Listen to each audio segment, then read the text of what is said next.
shack at? The bottles getting empty up the crack and we stacking chips. All of it's what I want. Plus money winners, that's what I'm on. You can say I'm gone. I prefer elevated pub sports radio. Time to get educated, get produced. Leave the juice letting loose with so much abuse that the bookies wanna call a truce. They getting slaughtered. Can't forget Jeff and low baggers in the chat. That's a lethal weapon 'cause we be pubbing.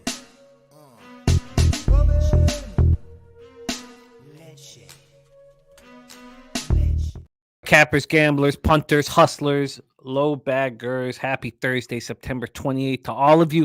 Thank you for watching Betting with the Bag right here on Pub Sports Radio. God damn, things fall apart fast, sometimes capping. I had Guardians first five, which looked great. Washington, Baltimore first five under 4.5 looked great. Pirates first five in full game.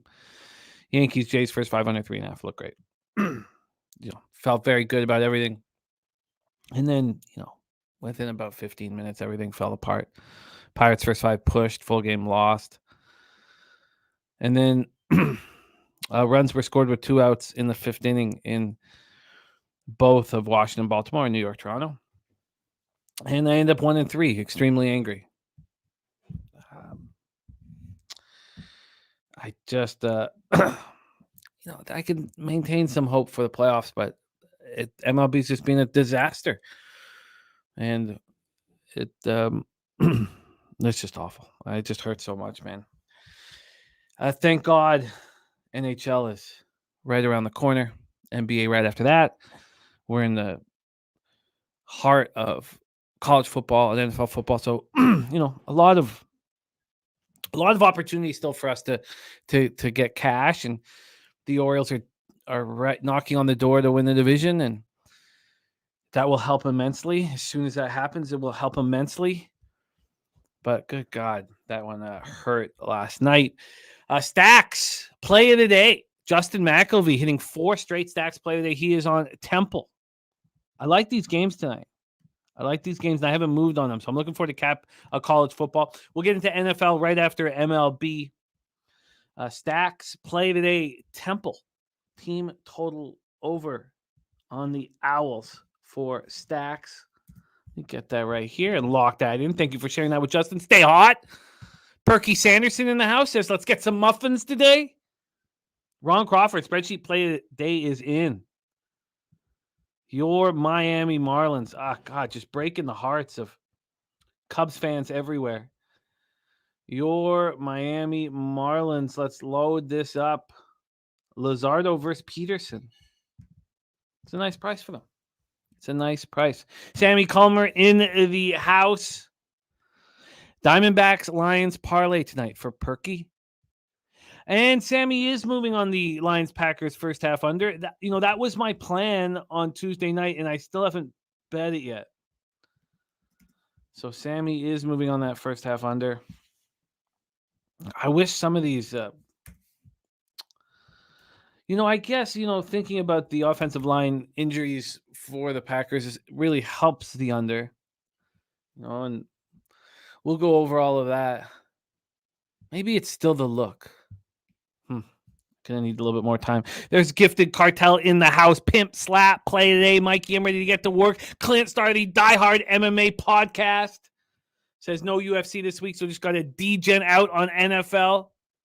AOD ready to get to work. There's Jay Peasy, Nutflush Allen, Morgan Spooner, Mally Mal, G Martinez, Dom Play, Real Deal Prime. Michael Henderson says going with Atlanta to win it all. They're a phenomenal team, great stats. Is there pitching enough, though? Clint says if the Vikings lose on Sunday, you guys might not see me for 2 weeks. Oh, under a bridge. Oh, no. Oh, no. I didn't know you did that as well. Oh, man, that's the first time I've laughed in about 18 hours. I guess it feels good.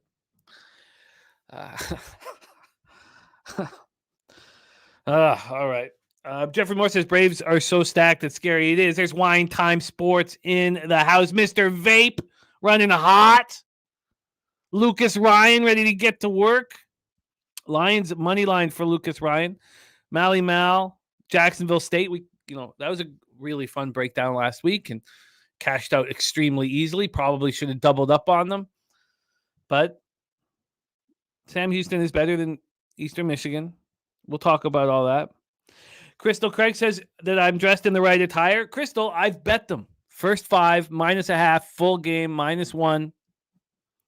I've bet them. And Bassett, that's who I've bet on. I bet on Bassett. And look, I like seeing Luke Weaver on the other side. Look, Luke Weaver got me on Friday. Fought versus Weaver, and I've screwed it up. I should have gone right back to the fought well yesterday. He pitched great. I didn't. But I will fade Weaver again. Jays haven't scored a run in the last 2 games. Now I think it'll be a little nicer seeing Luke Weaver on the mound after seeing Garrett Cole be spectacular. And how about that call from the big Ragu? What a monster he is. How about that call from Doc? The over 18.5 outs plus 143 idea that they're not going to push him. They're not going to keep him in for too long. Completo. And Doc having the conviction to move on it and to trust it. Nasty Nate swept his action. I love it. John Chow in the house. Kong's Clips ready to get to work. Sean Pulliam. Gifted Cartel says Twins money line was too big for them to struggle the way they did. I was this close to the +1.5 on the A's. Twins money line has never been that big versus the A's. All right, it was great to see all you guys. Thank you for rolling with us. There's Rem Most. Court Wiley. Nice to see Court Wiley back in business, man. There's Slatsy. Slatsy says Jays have to win tonight, right? The Jays could lose tonight and still get in. But, I mean, if you can't win this game, what a spectacular season Bassett has. He's not getting enough. People are not talking about him enough. I believe he's about to cross 200 innings. We'll go over all that. But Bassett's been a beast. And I've heard him talk in interviews last couple weeks. This guy's locked in. He's going to deliver for me. I believe that. All right. Wow. Okay. So there's one thing that I've just been so uncomfortable with. And that's that first baseball game that Jose and I cap and to see our records. And, we have, we've disappointed ourselves more than anybody else, it's but also leading you guys so poorly is something we're gonna have to deal with all off season. We are fortunate that Slaughter hasn't sent us because you can't send us to the minors. No, he could though. He could maybe just start a new channel, but I don't want to look up for that first game. And I also want to cap that first game as fast as possible so that the records will go down. But we have to face the music as to what's happened this year. I literally was sitting there last night thinking, I could go 5-0. We're going to go 5-0. And 1-3? Oh, fucking unbelievable. So, I know we're going to have to face the music. That's part of it. We pride ourselves on transparency, and God, this is just a kick in the teeth, man. This is just a force feeding of the bottom mouth, the worst. So now that I've kind of mentioned how uncomfortable I am about it, we still have to get to work. We still have a playoffs where we could climb. And we have to be, legitimate and honest with where we stand, which is I didn't send my record to Jose until about 30 minutes ago, 35 minutes. I knew I was going to send it. Like, of course I'm going to send it, but I didn't want to. Thankfully, I also sent Ron Crawford's spreadsheet record, 50-40, 55.6%, plus 6.79 units, ROI plus 7.54%, average line minus 107. Slatsy says I could be like Manoah and just refuse to go. That's true. Kong's Clip says, wish me luck in Survivor this week. I'm going with the Chargers. Yes, I'm still in the Survivor pools. Look, there's change. And look, the Orioles could win the division. Everything's could be okay. But let's get to work in MLB. I do cherish the opportunities I have to cap an MLB card with your next guest. I love these Thursdays. And I believe in him. And sometimes, the bumps along the road to glory are horrific and high, and you get hurt along the way, and you have to learn from it. Yeah, I don't know what to say. Look, I'm trying my hardest to reframe this in some sort of positive way. Let's bring on the star of Seihei plays of the day. Look, he's in a tough month, but the climb out of that hole was very impressive. Now he's got back in the hole. He's come back to the hole. He's come back to the ditch where I've been. I've been in this ditch drinking warm Kraken. And I was proud that he climbed out of the ditch. And then to see him come back into the ditch with me, I was not pleased. Because one capper, when you have two guys on the show, one capper has to be succeeding. And that was something that Pistol Pete and I did very well. And so when he started climbing out, I was like, oh, right. And now he's come back into the ditch alongside me. So let's get to work. There's a Sweaty Butcher in the house. Real Deal Prime. There's a Quinimus ready to get to work. Let's bring him on and let's have a winning day. That's all we can do is have a winning day. Win daily. Remember that graphic he had set up that he made for me with the very tough female hitchhiker? We got to get back to that idea. We need one winning day. Please welcome from San Antonio, Texas, by way of Venezuela, Jose Bouquet to the show. Jose, how are you? I did it again, Jimmy. I did it again. It's just baffling, again, that Mike M has done this to me. Fucking only semi-light yesterday was a push that the Pirates fucking up 5-0 in the fourth inning. They said, nope, fold. So yeah, no, we're in the ditch together here.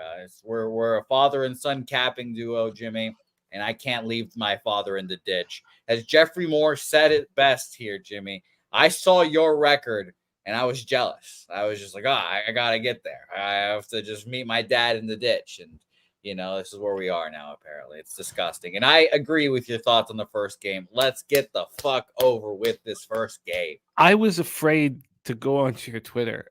I was afraid. I didn't want to know how it went. I was afraid to send you my record. I mean, this is awful. This is so awful. I think I've hit 3 bets in the last week and a half, and everyone knows me. It's not like I'm not going high volume still. So it's shocking. It's baffling. I don't know what to say about this cold spell. It's not like I've changed anything in my process. The markets have just been lying to me. They're just sons of bitches, apparently. So it's shocking. I know. Well, Sanderson, Perky had your back against South Korea, because the North Koreans love you. And the North Koreans loved you getting in a fight with the South Koreans. I believe you'll have an invitation to Pyongyang. I'd be shocked if you didn't. You guys, you just got to show them a couple clips of your haircut, and then I don't see why you wouldn't be there. And maybe he'll hook you up with his daughter, who will be the next leader of North Korea.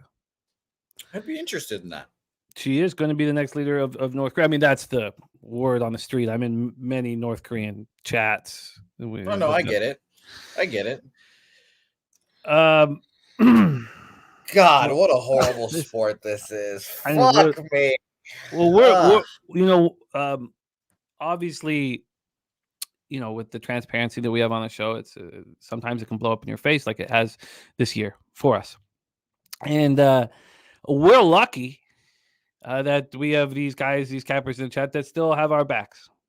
You think I should just go tits out for the first game so people look at my tits instead of the records? Will that help? No, that won't help at all.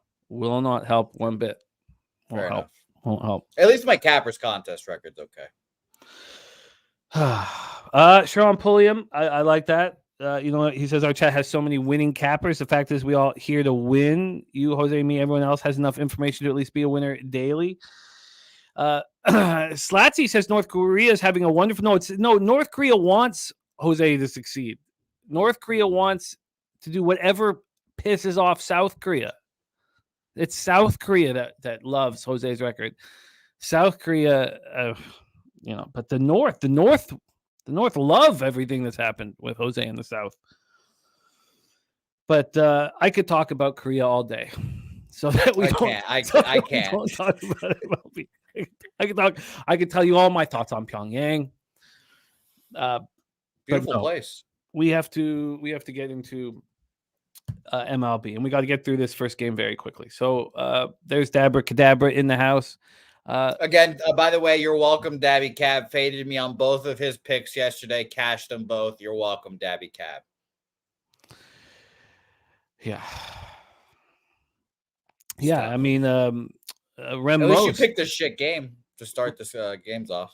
Rem Most also very confidently was on the Phillies last night. Great. Yeah, no, and it's hilarious. Again, I bet you Rem Most was sitting back when they were down 5-0. He said, with all his buddies, he said, watch this shit. Watch this shit. Watch this shit. I know a guy named Reverse Sweep Ramon. I know the fucking Phillies are coming back here. And then they did it. Well, instead of focusing on the negativity here and the difficulty, we can focus on Fowlish Hound and Red Girl joining us in the chat. Crystal Craig, we have some positivity here. Let's focus on them. Let's focus on Red them. Girl's going to click off as soon as she sees our MLB record. She's like, what the fuck is this? And Red Girl's going to be sick of us. Yeah, no, that's possible. But, we dug the ditch. It's our fault. We live in it. Yeah, we're in it. It's warm and cracking. Yeah. It's my parking lot cracking that we've been in drinking. A coffee cup. Yeah, in the coffee cup. Yeah. Oh God, I don't want to start. I just don't want to even get started here. Okay. Whew. Oh, Reclaim James says Ass Eater falls to 8-2. Look, he's pissed off because he's only hitting at 80%. Jose. Well, he'll probably call me a bitch now and make me feel a little better about myself. Well, you're not a bitch. You're his bitch. There's a big difference. There's a huge difference. All right. True. You called me a bitch. He calls me his bitch. So that is true. Yeah, it's a huge, huge difference. Enormous difference. Dabby Cab up 20.28 units on the year. Wish he could deliver some of that on the show with us. Dabby only seems to win when he's on Jose's show, fading Jose. All right. Good methodology. Reverse Sweep Ramon. Full of business. All right. Let's go and get to work here. Oh, good God. Fuck. Now you're just staring at it. It's just horrifying. The worst part about updating my record, Jim, was not even touching my front number and just only updating the losses. Just kicking the dick. Jesus Christ. All right, let's get through this game fast. 2:10 p.m. Eastern, Oakland Athletics 48 and 110, 22 and 55 on the road at Minnesota Twins 85, 73, 47 and 33 at home. Target Field, Minneapolis, Minnesota. Luis Medina versus Sonny Gray. Oh, Chocolatey Waterfall says it's okay. Dear God, from North Ender. Yeah. Yeah. It'd be nice if we could just, if Chocolatey Waterfall could just hold us and we could just sob.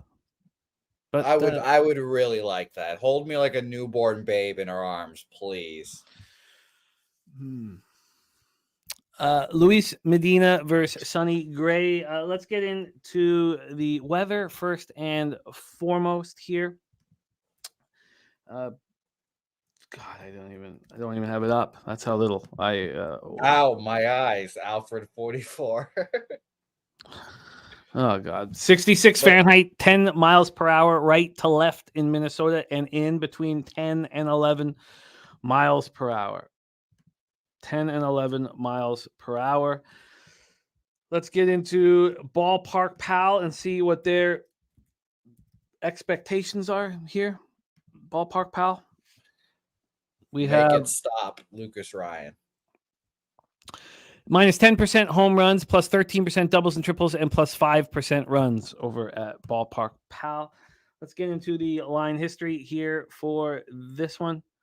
We have the Twins sitting at minus 270. They opened up at minus 257. They got up to minus 292, and that was only an hour and a half ago. So there's been a 22-cent move back to the Oakland A's here. From a total scenario, we are sitting with an 8.5, and it is juiced to the under. We have a 9-cent move towards the under. And let's get into the cash flow here. I thought I was just looking at it. Here we go. The cash flow here for, oh God. Sorry. Take me a second here. I wonder why I'm not sleeping restfully. Jesus. 95% of the tickets, 92% of the cash on the Minnesota Twins. From a total scenario, 68% of tickets and 72% cash on the over. I don't know why anybody would want the Twins at this number personally, regardless of how well Sonny Gray's pitching. I mean, maybe he goes 5 innings here. You just certainly don't want to push it far. Luis Medina has been bad and terrible on the road. 6.60 ERA, 282 opponents batting average. Sonny Gray's last start, 1-0 loss at home versus the Angels was very good. Now he has consecutive home starts. At home, he's got a 2.69 ERA, 228 opponents batting average, 4 home runs allowed, 93 and 2/3. A's versus righties, 236, 710 OPS. Twins versus righties, 248, 798. And the Twins bullpen rounding into form late in the year. Take it away here, the Minnesota Twins at home to the A's, Jose.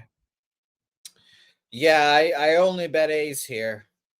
Plus 235 is a little ridiculous here for the Twins, or should I say for the A's and Sonny Gray and all that. But no chance I'm betting this game. Shout out to Billy Friedrich, who's going to Memphis for a little weekend. So shout out to you, my man. Hope you do well there. But nothing here for me. Twinkies just way too overpriced, and I want nothing to do with it. I agree. Let's move on. Let's move on as fast as possible. Let's just get oh, thank God. Oh, Jesus. God. What have we done to ourselves, Jose?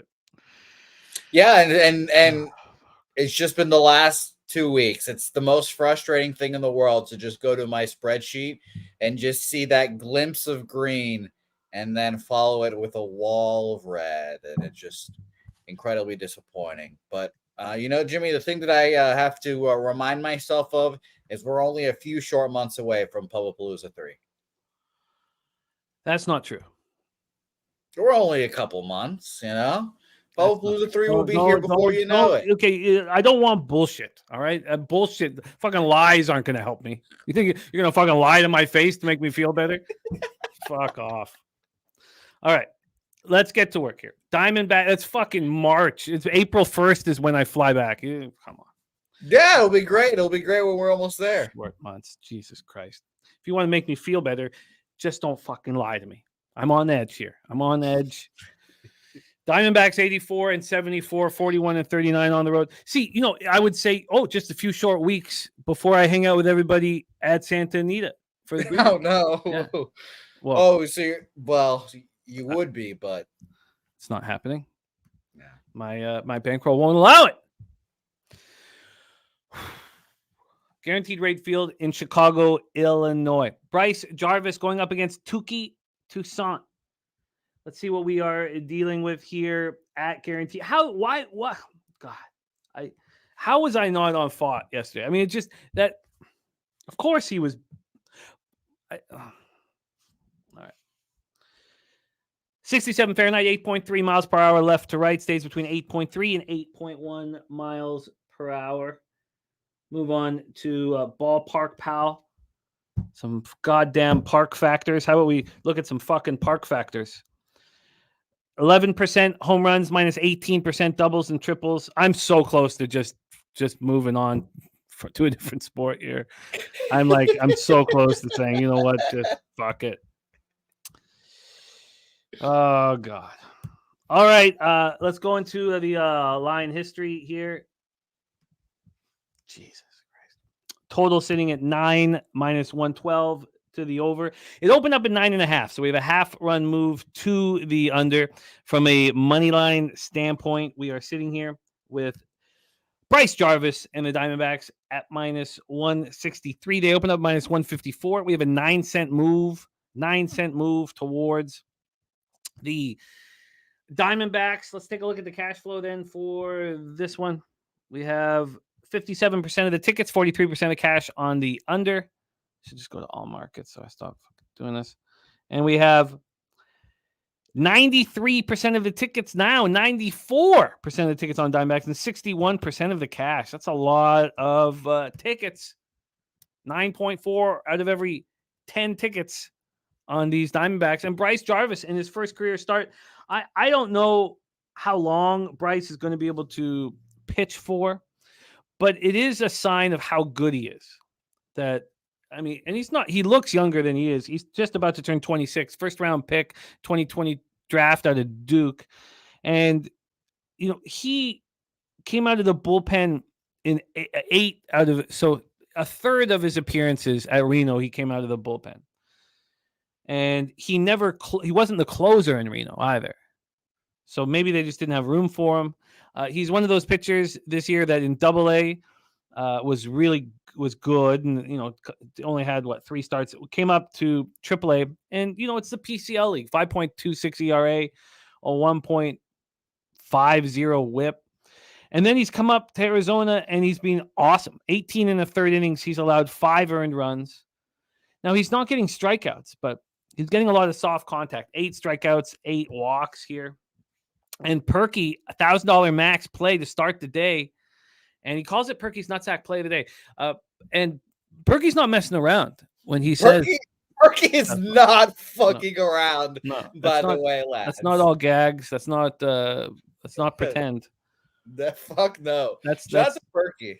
No, that's a big boy bet from Perky, and he makes them. So the last appearance for Bryce was on Tuesday. Now, he only went a third of an inning. What is your expectation of the amount of how many pitches he's going to throw, how deep he's going to go into this game? Well, yeah, I have no idea either. I'm probably not betting this game just because I'm not expecting much here from Bryce. Like you've mentioned, he's been going out of the bullpen and just going like 2 innings, 1 inning. The last time he's gone more than 2 innings was on 7/23, which July, I think that is 23rd. That's a long ass time. So I passed this game. I wanted nothing to do with it. If I'm betting it, I'm betting Diamondbacks -1.5 or something like that, because the White Sox are that bad, and they're just a team going through the motions with really no motivation to win or anything like that. So it was a pass. But I'll tell you, on RotoWire, confirmed lineups are out, and Joe Mantiply is the primary lefty. So 2 innings probably from Bryce Jarvis, and then we'll see Joe. Tukey is pitching quite well. Coming off 3-2 loss at the Red Sox in Fenway. He allowed 1 earned run over 6 1/3. He looked very good. I know the Red Sox aren't really hitting, but he's pitching for a job, and he's fighting hard. At home, he's been bad this year, 5.58 ERA. Actually, that's not right? He wasn't on the White Sox all year. I don't know why I'm using, or was he? Did they? I have no idea. Tukey Toussaint's a mystery to me. What the hell? I don't know. Usually I wouldn't have. God, what the hell? That's how angry I am with. Well, I mean, Deacon Mike's right there with us. He hates baseball right now too with his Cubbies, and I understand it. Shout out to you, Deacon. Yeah, he was with the Guardians, so the home stats are. But I mean, the home stats are actually legit because, he only got in 1 game with Cleveland at the Major League level. That's crazy. I didn't even know that. Deacon says, can you send me 6 balls of Kraken so I can get through watching a Cubs game without crying uncontrollably? You think that after going 1-3, my bankroll is ready to send you 6 balls of Kraken? How about a nip? 5-0. I went 5-0. I would send you the 6 balls of Kraken. Glad I can send you a nip. A little nippy nip. Okay. Diamondbacks versus righties, 221, 689 OPS. White Sox versus righties is not that important because, Mantiply is going to come in. The Diamondbacks bullpen is pitching an elite level right now. 2.29 ERA, looking very strong. Look, I get that the Diamondbacks are, likely going to take care of business. But when you see 94% of the tickets on them and this line not moving, it doesn't appeal to me. Now, the spots that I've moved on don't really appeal to me that much either. But I feel like I have a real angle where I can say, well, this is why I'm betting it here. Look, the Diamondbacks are a much better team than the White Sox. The Diamondbacks need to win, so likely they do. But why are they not a bigger favorite? It's a bullpen day from a bullpen that's been pitching great, and Tukey should continue to pitch well. It's just probably an under. That's what it sounds like, honestly. Yeah, because the White Sox aren't hitting, and yeah, I'm not gonna. I've got a plan here for today, and it doesn't include these afternoon games at this point. But and then all we have is Perky. I mean, we don't have anybody in the chat. Serious business on Arizona double result. Slow Jams Arsenal over 10. Oh, looking at the over 10 at plus money. North Anderson. Perky's on the Diamondbacks. Perky's on the Diamondbacks, right? Oh yeah, for a K. Okay, yeah, I'll remember that. I'll be rooting for you, Perky. All right. Again, Perky not fucking around when he makes those big boy bets. Zero fuck around from Perky Sanderson over there. All right, well, let's move past it here. Let's move past it. All right, next up for us, 3:30 p.m. Eastern, Kansas City Royals, 54 and 103, 23 and 56 on the road at the Detroit Tigers, 74 and 83.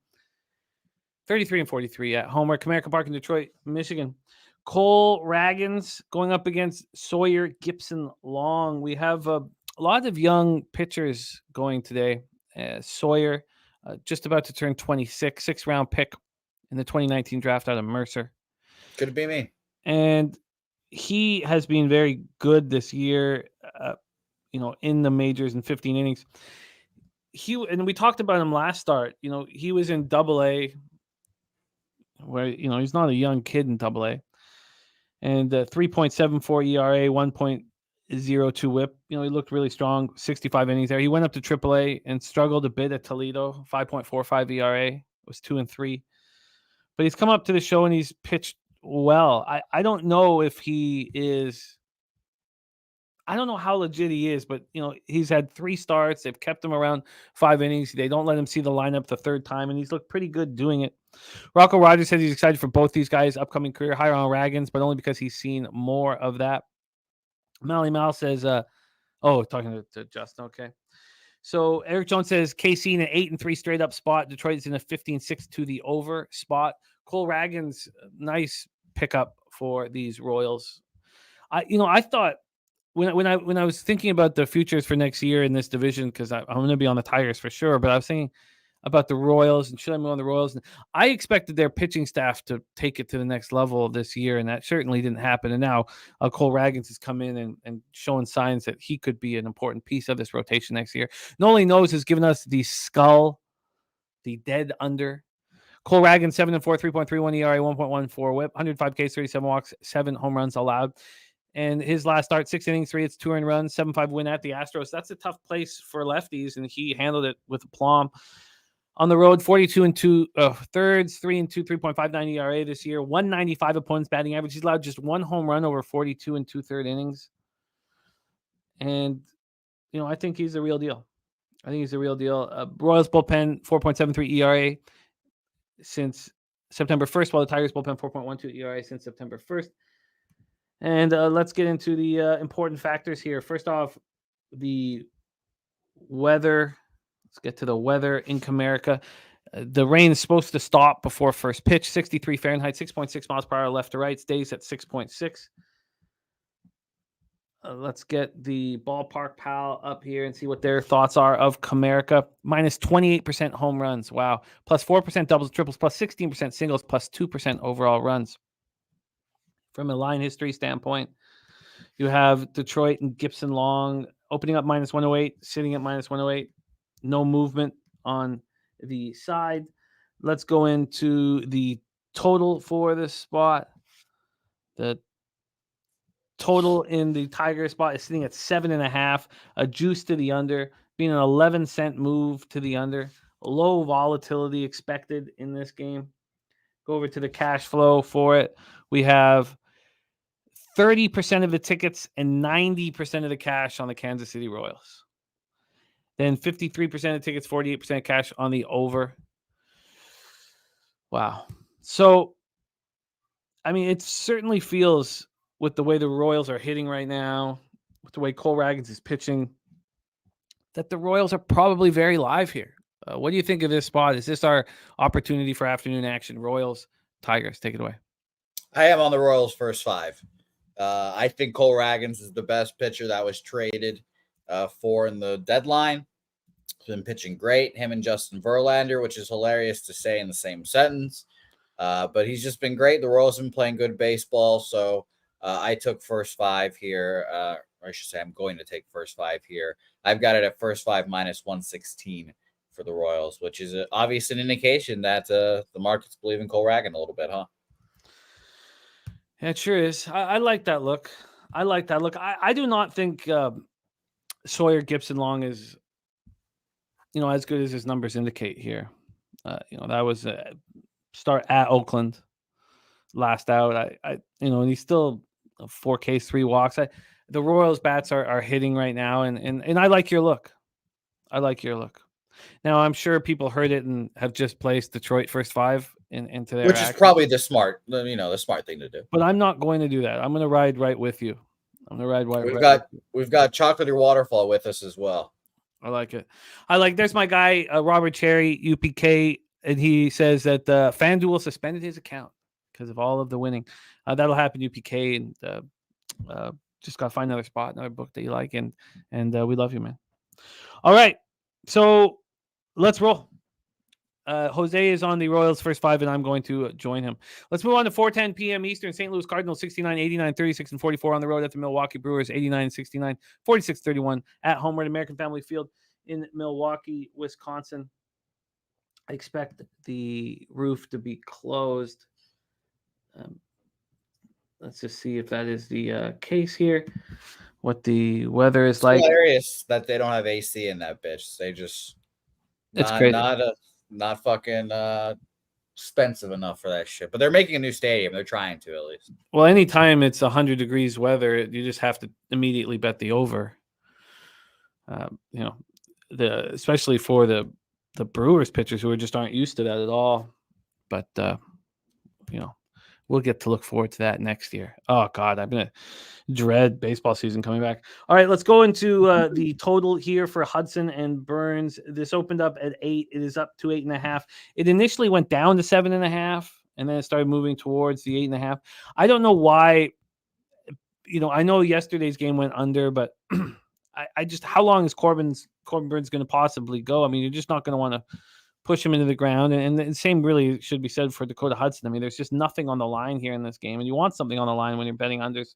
The Brewers opened up at minus 181. They're now minus 213. The best pieces won't come out of the bullpen. So, sorry. Oh, no, Sharon, you're talking about Jose. Jose's on the Royals first 5, and I'm going to join him on that. So let's go into the line history here for this one. And what is Mikey saying? Yesterday was a lefty versus lefty matchup. Those have been smashing unders all season. He expects runs today. That's Cardinals. Oh, I had it up for Cardinals Brewers. Sorry. So let's get into the cash flow then for this one. We have 4% of the tickets and 12% of the cash on St. Louis. We've seen a big market move towards the Brewers. And then 29% of the tickets and 90% of the cash on the over. Dakota Hudson coming off a nice start at the Padres. 6 innings, 9 hits, 2 earned runs, 1 homer, 2 Ks, 1 walk. Corbin Burns, on the other hand, I really believe in him. In a huge game, I really believe in him. This isn't one of them. I don't think he'll go more than 5. He went 5 in that 16-1 win at Miami. At home, 4.50 ERA. He's not being very good for whatever reason. It's hard to pinpoint why. Cards versus righties, 222, 684 OPS. Brewers versus righties, 260, 753 OPS. This Cards bullpen, 3.84 ERA in September, while the Brewers bullpen is being elite, 2.12 ERA. And Ramon Scott says Royals Tigers complete yesterday's suspended game first. That is an important point. That I forgot about that too. Shout out to you, Ramon. Yeah, that they have to finish off that 4-0 game. I felt bad for everybody who stuck to their guns with Tariq and then had that game suspended and don't get paid for that first 5. It's annoying. And then that's to another point as to why I think the Royals first 5 works even more, because some bullpen pieces will be used to finish off that Tigers Royals game, And they're not a bullpen you can trust. But important note, Ramon. Take it away for us here. Cardinals, Brewers. Anything interest you? Nope. Easy pass here for me. Probably Corbin Burns' last start until the postseason.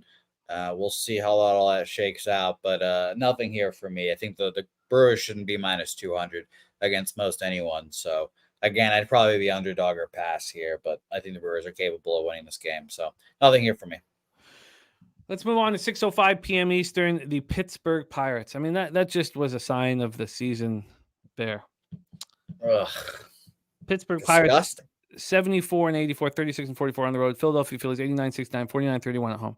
I'm telling you, nobody wants to play the Philadelphia Phillies in the playoffs.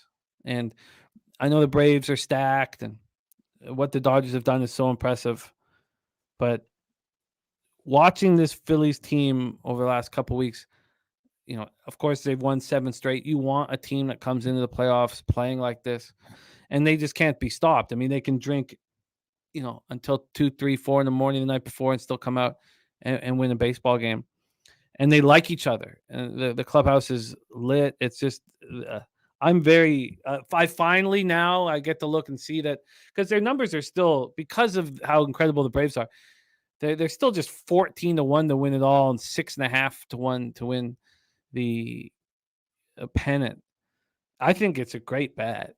I have them at higher numbers, but not that much higher. Luis Ortiz going up.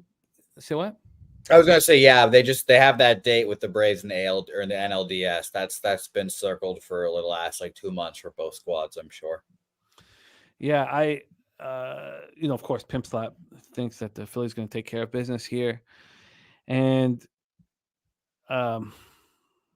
yeah, I really believe in this Philadelphia spot. And Sharpie saying last start of the year for Burns, he only threw 40 pitches, no hit ball, and was pulled last out. So be careful backing him today. Yeah, it's not something I want at all. So good point, Sharpie. Luis Ortiz versus Zach Wheeler. Let's get into the weather here. The weather here to get rolling, 61 Fahrenheit, 8.1 miles per hour in, stays between 8.1 and 7.7. We're getting into a playoff baseball weather. Ballpark Pal has Citizens Bank minus 2% homers, minus 2% doubles and triples, minus 3% runs. Let's get into the line history for this spot. The Phillies sitting at minus 212. They opened up minus 206. So 6 cents of movement towards them. From a total perspective, we have these Phillies and Pirates sitting at 8.5 at Pinnacle. It opened up at 8. It opened up at 8:26 this morning. Only lasted there for 22 minutes before it moved to 8.5. So, half a move towards the over. And then cash-wise for this one, we have 92% of the tickets on the Phillies and 67% of the cash. Some bigger bets are coming in on the Pirates. I get it, I get why the bigger bets are coming on the Pirates. Even with Zach Wheeler on the mound, there's just nothing to play for. I don't know how you can back these huge favorites with nothing to play for. 75% of the tickets and 80% of the cash on the under, and yeah, it's gone up. Eric Jones says 9-2 straight up spot for Philly. The Phillies versus righties in September, 239, 769 OPS. They're hitting hard. The Pirates are hitting okay as well. The Phillies bullpen's still been very good, 3.02 ERA since September 1st compared to the Pirates at 4.47. And Zach Wheeler coming off a really nice start in a 7-5 win at home versus the Mets, 3 earned runs over 7 innings, 6 Ks and 1 walk. He struggled a bit at home for whatever reason, 4.22 ERA. He's allowed 13 home runs and 85 in the third, more than usual. But come playoff time, I know he's going to be locked in. And then Luis Ortiz coming off, a 7-5 win at the Reds, but he didn't pitch very well. 3 2/3, 3 earned runs. On the road, he's been slightly better than he's been at home. Any interest for you here in this one, Jose? Pirates, Phillies? Nope. Easy pass here as well. The Pirates, I'm still disgusted. And I think this is the meanest thing Ramos has ever said to me. Yeah. He said, how can you win? Can't you win a first 5 being up 5-0? It's too funny. Thought you had it, Jose. Just sickening, Ramos. Fuck you, Ramos. Yeah, it stings, and the Phillies do seem to be a juggernaut. They've got Bryce Harper, their shortstop, JT Realmuto, Wheeler's there. Apparently, by the way, I got the inside scoop that Wheeler's wife might be off the rails. Who knows? She's apparently texting him like, come home and do the laundry on his start days and stuff like that. I don't know. Those are just the rumors I've heard, but I just can't. I can't. Where Those are the rumors. where have you heard these rumors? No, our mutual friend. Pavi has a cousin who does Wheeler's wife's hair or some shit like that, and that's how that goes. Those are the rumors you hear on the streets, Jimmy. I can't get there though with the Pirates. I always try to find a way to back the underdogs in this situation. And it is the 25-year anniversary of Phil Hartman getting shot by his wife, the greatest Canadian of all time, getting killed by his wife. So I believe that these things do happen. Both parties can go crazy. It's not just a female thing. The dude can go crazy too. But rest in peace, Phil. You were possibly the greatest Canadian in the history of our country. You got taken. Can we out. update our rankings? No, I would like to get into action here. I've got a bet. I'm ready to talk about it. Let's get into it right now.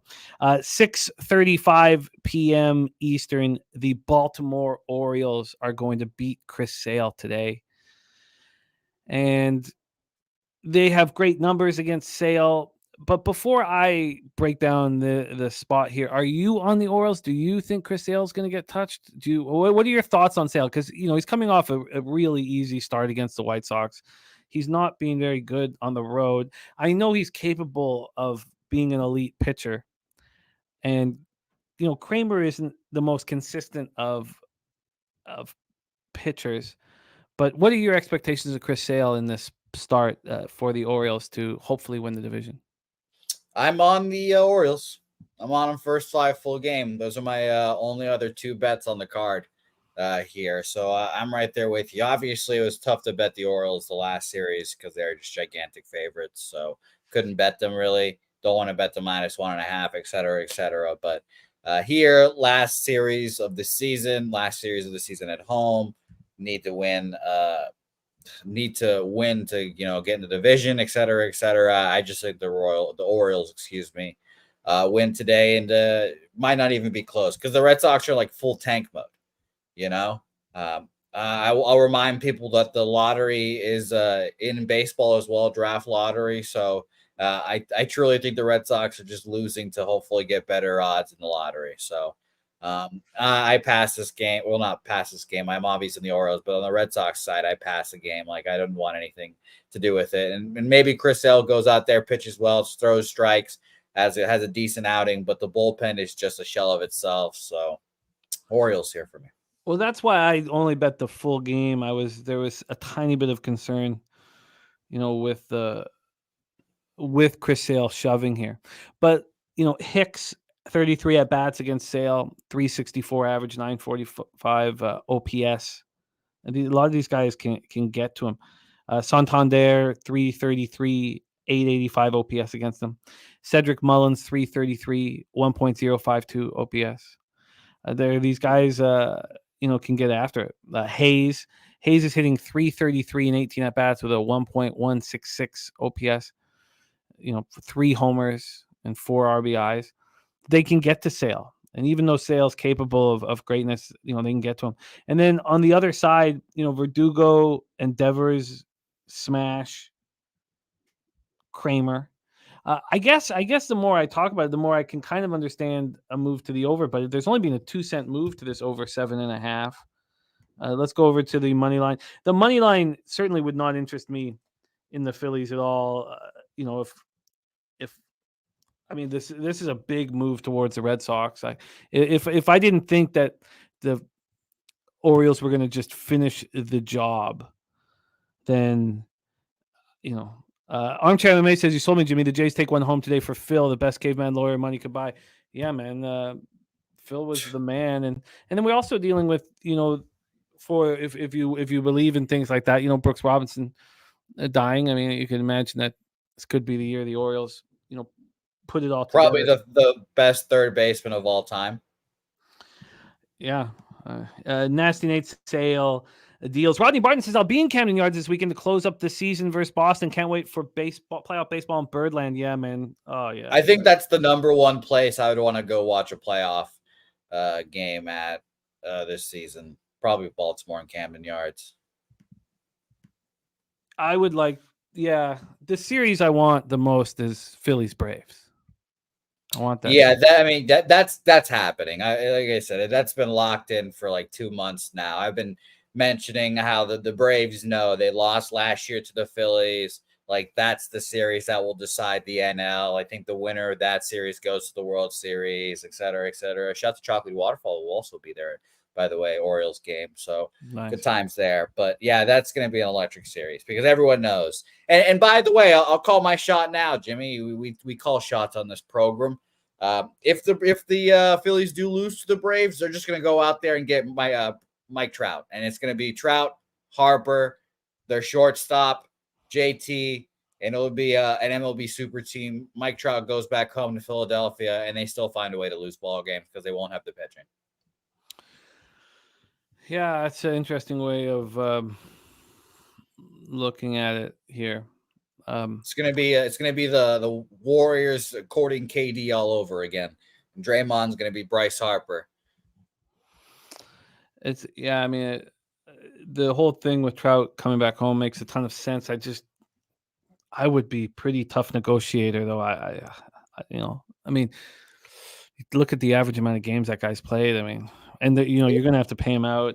A lot of money. Yep, it's a lot of money. So that's why the return on Trout is going to disappoint a lot of people unless the Angels eat a lot of his contracts. So that's what I'm saying. The Phillies don't. It's not like they have a fucking special farm system. So I think they'll find a way to get it done there.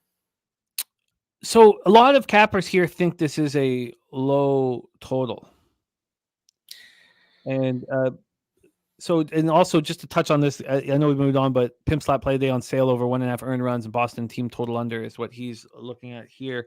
He was mentioning that a small sample size, but Kramer games have gone to the under when he plays at home on a total that's under 8. And by the way, Reclaim James doubling up on the ass eater play of the day. So it's the Hanshin Tigers and Hiroshima Toyo Carp for him. But a lot of people think this is too low. A lot of people thinking this is too low of a total. It's gonna Reclaim, man. And I think that there will be a playoff atmosphere here just because Sale's on the mound. I think the clinch party. It's gonna be a clinch party for the Orioles. Yeah, it's yeah. So I'm not I'm comfortable with just taking the Orioles full game here, but let's dive a little deeper into it. The first off, 62 Fahrenheit, 7.4 miles per hour in between 7.4 and 6.8 miles per hour. We get over to Ballpark Pal. They have Oriole Park minus 19% home runs, minus 2% runs. I got to get back to Baltimore, man. I haven't been to a game at Camden and I got to get back there. Minus 8% doubles and triples. This is a great city. And then let's go over to the line history. I talked about the 15-cent move towards the Red Sox. Generally that would really concern me. And, maybe it blows up in my face here. And this total, I told you guys how there had been just that 2-cent move to the over. And when we go over to the cash flow for this one, we have 44% of the tickets and 63% of the cash on the under. So I do feel like that is sharp money. 44% of the tickets and 80% of the cash on the Orioles. You think that would come with a 25 cent move? That's strange that it hasn't. Kelly McInnes on Baltimore money line and the minus 1.5. So Dean Kramer, that rough start at the Guardians, he's not been very good at home, but he's been an innings eater. And the Red Sox aren't hitting righties at all, 233, 678. The Orioles are smashing lefties. We just went over what the matchups are against Sale, 283, 793 OPS. Red Sox bullpen, 4.81 ERA, where the Orioles bullpen has been a little more vulnerable in the last month, 3.81 ERA. I got the Orioles minus 1, and you took them first 5 minus a half and full game minus 1? No, I have money lines. I took first 5 money line. I got first 5 money line at minus 120, minus 119 and full game at minus 125. Full game. Yeah, and the line movement obviously is concerning, but I I consider myself a line movement and market capper in the last, couple of months. I've become one really, and I've gotten put over the coals in the last week and a half following the market. So doesn't make me as nervous as it usually would, honestly. But you're welcome for the people betting the Red Sox now. Yeah, no, I feel that, and I wanted the plus money on the Orioles. I took them, -1 at plus money. I got the plus 167 on the run line and minus 125, I think, on the money line. I did send it in. I did put it through 365.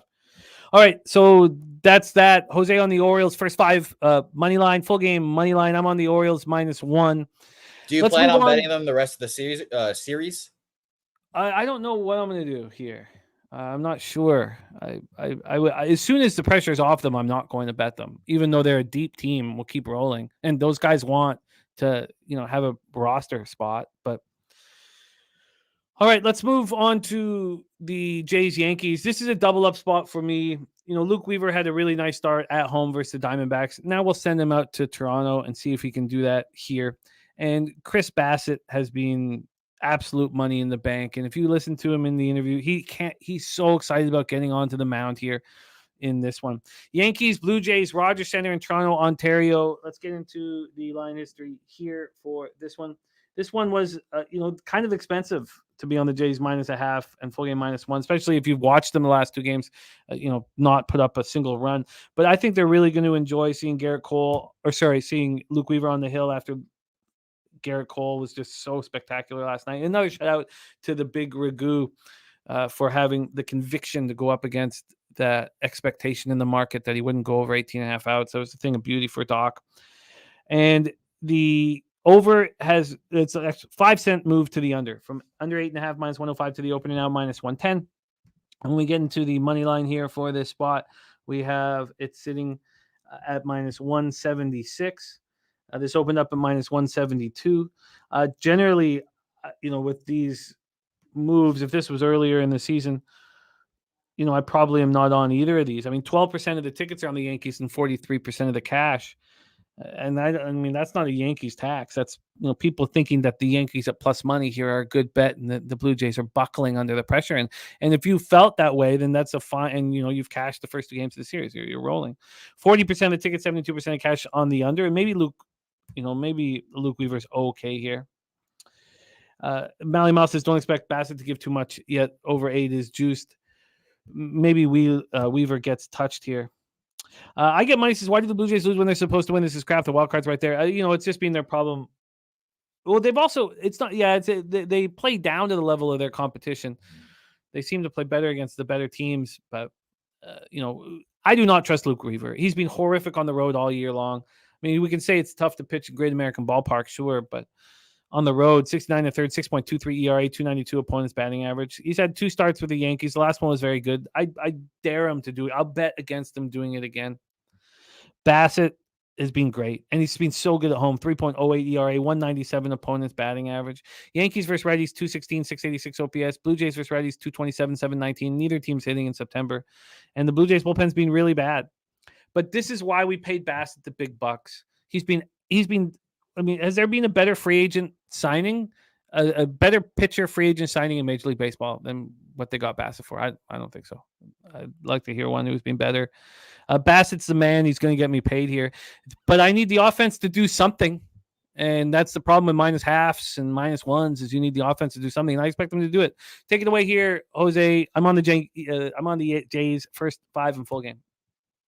Yeah, a pass game for me here. I probably lean Jays. I don't like Luke Weaver either. I think I was fading him too last time out. Same thing happened to me, obviously. But I want nothing to do with this game. I expect the Blue Jays to win. By the way, Fangraph's playoff odds for the Blue Jays are at 90%, so they're pretty much in. I expect them to be in. And when they play the Rays, it'll be a fun matchup, and I'll be on the Blue Jays. I'll be betting the Blue Jays in those matchups as well. So I can't wait. Do you expect Bassett to pitch game 2 of the playoffs?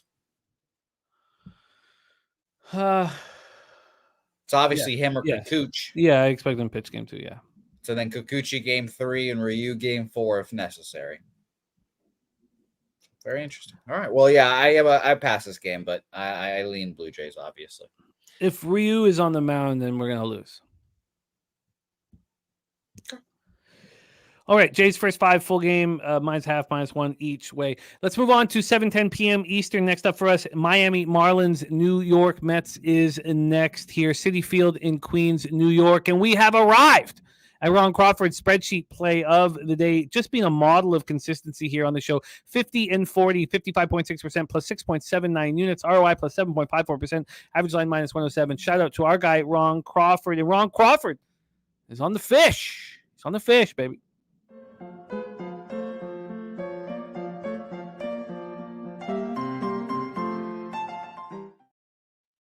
Let's break this one down. Jesus Luzardo going up against David Peterson, 2 lefties on the bump. Let's start with the weather in New York. Here in New York, we have 61 Fahrenheit, 8.6 miles per hour in, stays between 8.6 and 7.1 miles per hour. A ballpark pal has Citi Field -9% home runs, -8% doubles and triples, -11% runs. We get over to the line history here for this spot. Money line wise, we have Jesus Luzardo sitting at -129. They opened up at -121, 8 cents of movement towards them. And, it took a while for the market to move towards them. It took about 6.5 hours, but it started moving after that.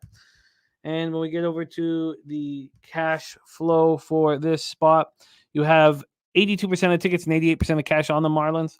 And then 21% of tickets, 65% of the cash on the over. 21 and 65 on that over. 21 65. What was that? Sorry, I just would like to look back at that total. Maybe we didn't even talk about it. So, let's move over to the total here. That's some decent cake on this total. And it opened up at 8 and dropped to 7.5. So that's interesting. Okay.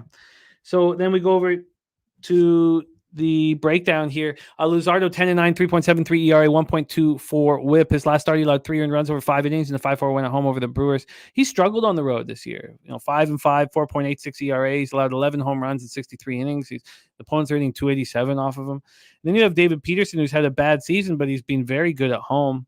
Coming off 5-4 loss at the Phillies, he allowed 4 earned runs in 4 innings. He's bad on the road, and the Phillies rake lefties. At home, he's got a 3.18 ERA. He's only allowed 5 jacks. Marlins first lefties, 256, 758 OPS. Mets first lefties, 255, 762 OPS. So very similar. And the Mets bullpen's been quite a bit better than the Marlins bullpen. I'm very surprised that, we're going to get to the playoffs and the fish are going to be in there. This is not what I had expected. And spreadsheet play day is on these fish. Pimp slot play day, first 5 under. Full game under 8, Miami full game spot. You just put a dagger in Deacon's heart there, and all the Cubs fans out there. You just throwing the Cubs out like that? Well, there is no reason for anybody to have hope. You when your baseball team fails to make simple plays in pressure situations, and it's on you. I mean, it's what am I supposed to do? Do I have compassion for these bumbling assholes out there? I mean, if you can't catch a fly ball in the outfield in the most important moment of your season, well, then you deserve to fucking lose, and I don't have compassion for you. Take it away here, Jose. Marlins Mets. Yeah, it's a tough game, and honestly, I do think the Cubs are better than the Marlins, though. But look, if you can't make simple plays, sorry, Jose. No, yeah, I agree with you. I think the Cubs find a way to get in. I think the Marlins pitching just kind of runs out of gas. But this is a game I feel like they should win. This is like the definition of you've got to win this game if you're a playoff team. They're better against lefties, the Marlins are. Jesus Luzardo, I mean, if I had to give someone the label of the ace on the Marlins staff as of right now, I know Yuri Perez is still doing his thing, but I like Jesus Luzardo a lot. He's second or best pitcher on the staff. You have to win this game. So I like the Marlins here. I don't know if I'm going to put my stink on it for you guys that are on the Marlins. Jimmy, like you mentioned, the ticket percentages again, 82% of the bets and 88% of the money on the Marlins. So a lot of people betting it. I like it. I'm just not going to move on it right now. What do you think of Mike being so bullish on the under? That's the concern here, and it's a cheap price for the Marlins here again against the lefty. And I'm going to bring up Dave Peterson's uh, not baseball reference Fangraph here because I'm sure Peterson has seen the Marlins a few times this season. He's only seen them once, actually, so that's pretty interesting. Once, his first start of the year at the Marlins, 5 innings, 8 hits, 1 earned run on a home run, 5 Ks, 1 walk there. So very interesting to say the least. Yeah, I guess I would have to lean under because I think the line is troubling because I thought this should be like a minus 150 or something like that, maybe even higher. I don't know. Maybe it's just because the Marlins are at home. I get it. The Mets are at home. I get it. But the total on the percentages on the under are also worrisome as well. 21% of the bets and 65% of the money on the over. So it's just a stay off game for me. But I do expect the Marlins to win. I do expect this to be a lower scoring game. Yeah, so do I. I think the breakdown makes sense. I mean, this is an important spot for Luzardo to cement his role here with the squad. And the weather was really helpful for those unders, wasn't it? 8.6, 7.1. What ballpark have this again? This is a. And then but it's weird seeing these big, but maybe it's just a fake out by these fucking numbers, but 65% of cash on the over. Mike says, if anything, the cheap price scares me on Miami money line, but my angles show under pitcher and team specific. All right. And Rocco Rogers says getting close to the fish up -1. All right, let's roll on. Let's roll on here. Ron Crawford spreadsheet play today on Miami. If we close up here and I've just got Jays and Orioles, I'm going to be fine with everything here. Pimp Slap says Jesus has an away favorite on a total less than 8. 0-6 straight up and 1-5 on the run line. Wow. Yeah, that's kind of what I'm saying. Like it's cheap price, seems nice, but makes me almost want to take the Mets, but I guess I'm not. All right, let's move on. Let's talk about those Cubbies. Wow, 7:20 p.m. Eastern. Cubs 82-76, 37-40 on the road at the Braves, 102-56, 50-27 at home. Truist Park in Atlanta, Georgia. Nobody seems to hurt their fans quite like the Chicago Cubs. They're a special place in sports history for the torment that they give their fans. Suzuki, it was Suzuki, right? That missed ball, and then looking at him afterwards and seeing him like squinting up and doing that thing with the sweat in his eyes thing, like as if. I mean, it was one of those moments that you'll remember forever. Like I don't understand how he could miss the ball in the most important, play of the year. Like it's just absolute shocking. And now we have Strosho still dealing with the rib issue, not stretched out. I don't know how long he can go. What is your thoughts on Strosho? How deep into a pitch count can he go? I'll be interested to see this as well. I was only expecting like 3-4 innings max.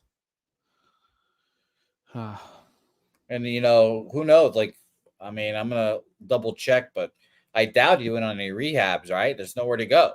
Everywhere is in the playoffs right now for AA and AAA, et cetera, et cetera. So, I expect just 3 innings. We'll see how that goes. In his last few appearances, it's been 2 innings, 1 innings, 3 innings, 5 hits, 3 earned runs against Colorado at home. I think they're just gearing him up to be a bullpen arm and hopefully the playoffs. Yeah, I don't know what to make of him. Deacon Mike says that he expects Stroman to give up runs and the Cubs to lose again. By the way, Sammy Comer says Bassett 15-0 in his career is a favorite of more than -120, less than -300 following a start with 8 Ks or more. I love it, Sammy. I'm for his 5 full game on. I love Bassett. I love everything that he's done this year. I've become a huge fan. And his Little League coach, none other than Matt Randall. Star of the Taint play of the day. So then we have 20-year-old AJ Smith-Shawver. I mean, God, we got some young kids throwing today, and AJ Smith is the youngest out of Cooleyville Heritage High School. Or is that Colleyville? Sorry, Colleyville. Look at that wrong. Colleyville Heritage High School in Colleyville, Texas. 7th round pick in 2021. And, his last 5 starts before he went down to the minors weren't very good.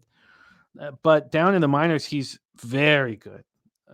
Overall combined high A, AA, AAA, 2.76 ERA, a 1.13 WHIP, 79 Ks in 62 innings. He's allowed just 4 home runs in 62 innings.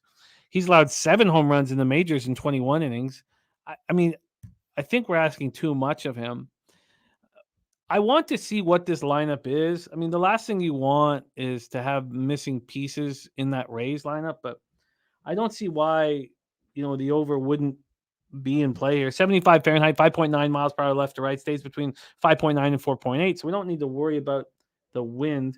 We go to Ballpark Pal, and they have a Truist minus 9%, homers minus 9%, doubles, triples minus 6% runs.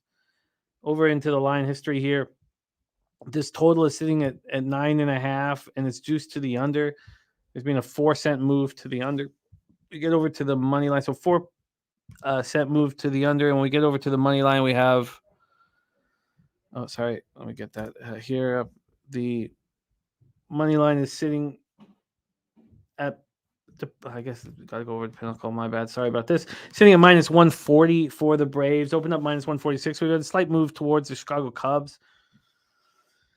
Yeah, I do like the over. I think that would be the only thing that but again, like the last thing you want to do is see some important bats being rested by the Braves.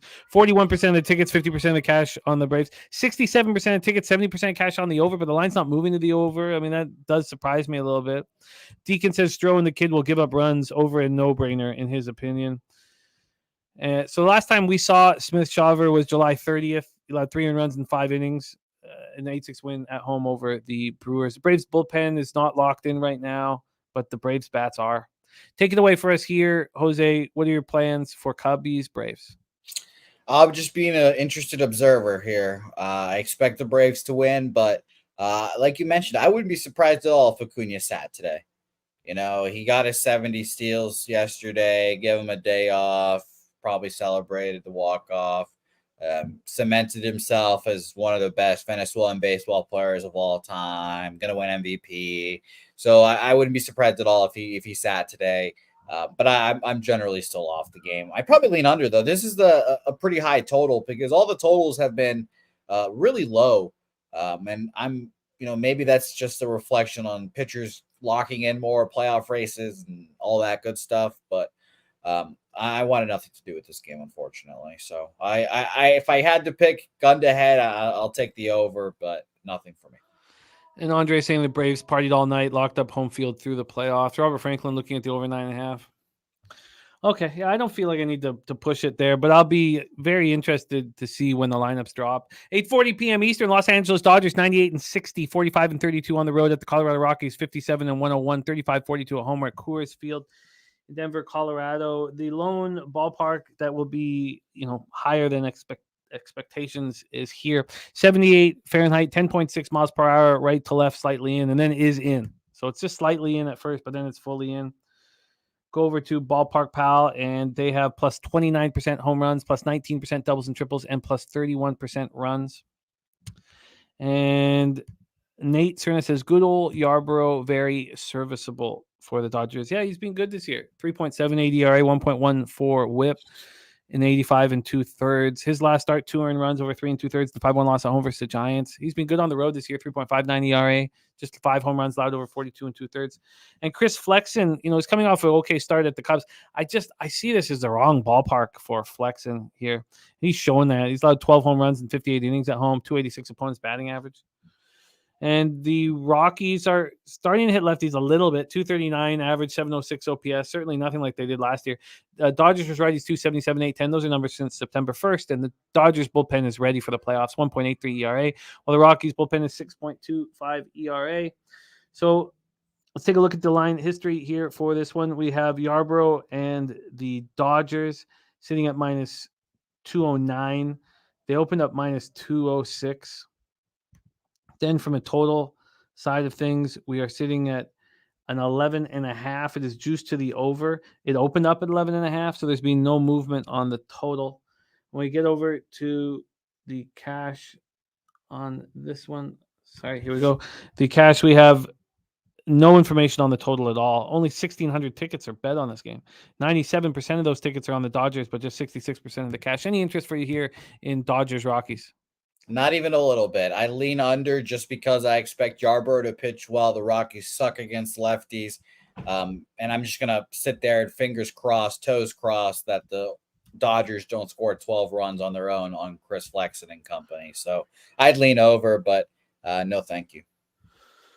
All right, let's talk about the final spot on the board. Texas Rangers 89-69, 39-38 on the road at the Seattle Mariners 85-73, 42-35 at home. They're only 7 games over 500 at home. We're at T-Mobile and Seattle, Washington. And Jordan Montgomery's been absolutely lights out. And then the Mariners have no power against lefties since September 1st. In saying that all, I need badly the Mariners to win 3 games of this series, to go 3-1. That's the only way I cash this season win total 87.5. That I thought I was a shoe in the cash. And don't you have a little piece of the Astros to win this division too? Oh, I've counted that as a loss. Well, I'll tell you, if they both have to cash, you're right. Yeah. If that happens, then both would cash for you. Yeah. Because they're 2.5 games up, I believe. As of now, obviously the Astros have to take care of business as well, and they're at Arizona starting tomorrow, which is a good thing because the Astros suck balls at home. There's your betting note of the day for the Astros. When they're in the playoffs, fade their fucking ass at home. It's the exact opposite of what you would think. But continue. You're right. I guess because I'd counted the Astros division as a loss, I didn't realize that, I can cash both. I can only cash both or lose them both. I didn't realize that. Would be a swing. Would be a hell of a swing for you. It'd be a hell of a swing for me. Yeah, it'd be a really juicy swing. Montgomery versus Gilbert. Montgomery has been so good. We talk about the difficulty of having the 3 great starts in a row. What about 4? Can we do 4 great starts in a row? It's so frustrating because I remember it clearly that when the Rangers traded for Scherzer, I was like, we're fine. We're still good on the not make the playoffs. And then when they traded for Jordan Montgomery, I was the most angry because I knew this guy would end up being a good pitcher for them. He's going to make some good bank this offseason. Last 3 starts, 21 innings, 1 earned run, 17 strikeouts, 3 walks. He's been very, very good. And he's been so good on the road, no matter whether he was in a Cardinals uniform or a Rangers uniform. On the road, 2.8. Now, he's only 3-6 on the road, but, the Cardinals offense can be a big part of that blame. 2.82 ERA, 227 opponent's batting average, 7 home runs allowed in 83 innings. Going up against Logan Gilbert. And, watching Bryce Miller fold yesterday, this is Logan's chance. Do you want to be the man in Seattle? Then pitch them to a victory here. Last start, 2 earned runs over 5 2/3 here against the Rangers, against Jordan Montgomery. Montgomery was so good in that start. 6 Ks, 2 walks, 7 innings. And Logan wasn't bad either. So these guys just faced each other in a very tough, low-scoring game. Rangers versus righties, 266, 864 OPS. Mariners versus lefties, 242, 683 OPS. That's all since September 1st. And Rangers bullpen 5.54 ERA. Mariners bullpen 4.34 ERA. Did you see Neris after that strikeout of? I got so angry for fucking because I'm basically a Mariners fan because I have the World Series. What a fucking pussy Julio Rodriguez is, just turning. Not a damn thing he did. And the only time he started walking forward towards Hector Neris when there was like 40 dudes in between him. It was fucking sickening. And the only thing I could expect from a Dominican baseball player. Whoa. Oh, well, hey, he choked in the fucking WBC for him. So, if he was Venezuelan, Hector Neris would have got the smoke.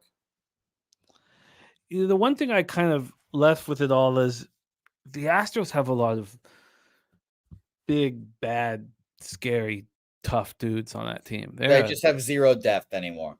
Zero depth, but their frontline guys are still good. They're still going to throw out Verlander, Framber, and who the fuck knows for game 3. And Verlander, Framber is tough.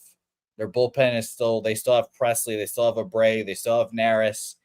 So, and they obviously still have Tucker and Alvarez, Altuve, and all of them. So they're just a scary team to go against. And I haven't looked at the World Series prices in a while, but I'm sure they're still the AL favorite. The total is at 7.5 minus 109, open at minus 107. So we've had very little movement there. From a money line perspective, we're sitting here with the Mariners at minus 111. They opened up at minus 124. So we've had a big move towards Montgomery and the Texas Rangers. I did the calculations, by the way. Even if the Mariners sweep this series, they won't knock out the Rangers from the playoffs, which is obviously depressing for my case. But yeah, they would tie them and they're down 4 games right now, but the Rangers have the season series too. So even if the Mariners sweep them, the Rangers are going to have the season series. Yeah, they're 8-1 right now against them, I believe. Oh my God. Yeah, it's quite depressing. It's quite depressing. You know, I'll just send this apologies to all Mariners fans. They shit the bed, and so did I. As soon as I made that Mariners World Series bet, I couldn't have timed it any worse. Just absolute shitbag. So I'm going to just continue to root on for my number 1 seeds, the Orioles and the Braves. 53% of the tickets, 63% cash on the Mariners, and a move towards the Rangers. 18% of the tickets, 51% cash on the over, and no move there. Are you moving on this one, or have you given up hope? I have lost on the AL West baseball so much in the last 4 days that I can't do it. I thought I was going to be smart and go back on it yesterday, and I lost both my bets on it again yesterday. So no thanks. If I was betting this game, it's 100% Rangers money line. But I guess I'm just too pussy to make that bet. So no thank you here for me. And by the way, all Dominicans, I want the smoke. We kicked your fucking ass in the WBC this year. Kicked your fucking ass this year. Shout out to Venezuela. Let's review all action. Here. A's, Minnesota, we stayed off. Diamondbacks, White Sox stayed off. Jose's on the Royals first 5, and I'm going to tail that action. Don Play says, I love Jacksonville State today. I watched film on them. You know, I loved them so much last week and made money off them. And I don't see how I could possibly bet them today. It's just, it goes back to the, buy low, sell high theory that I'm trying to stick with.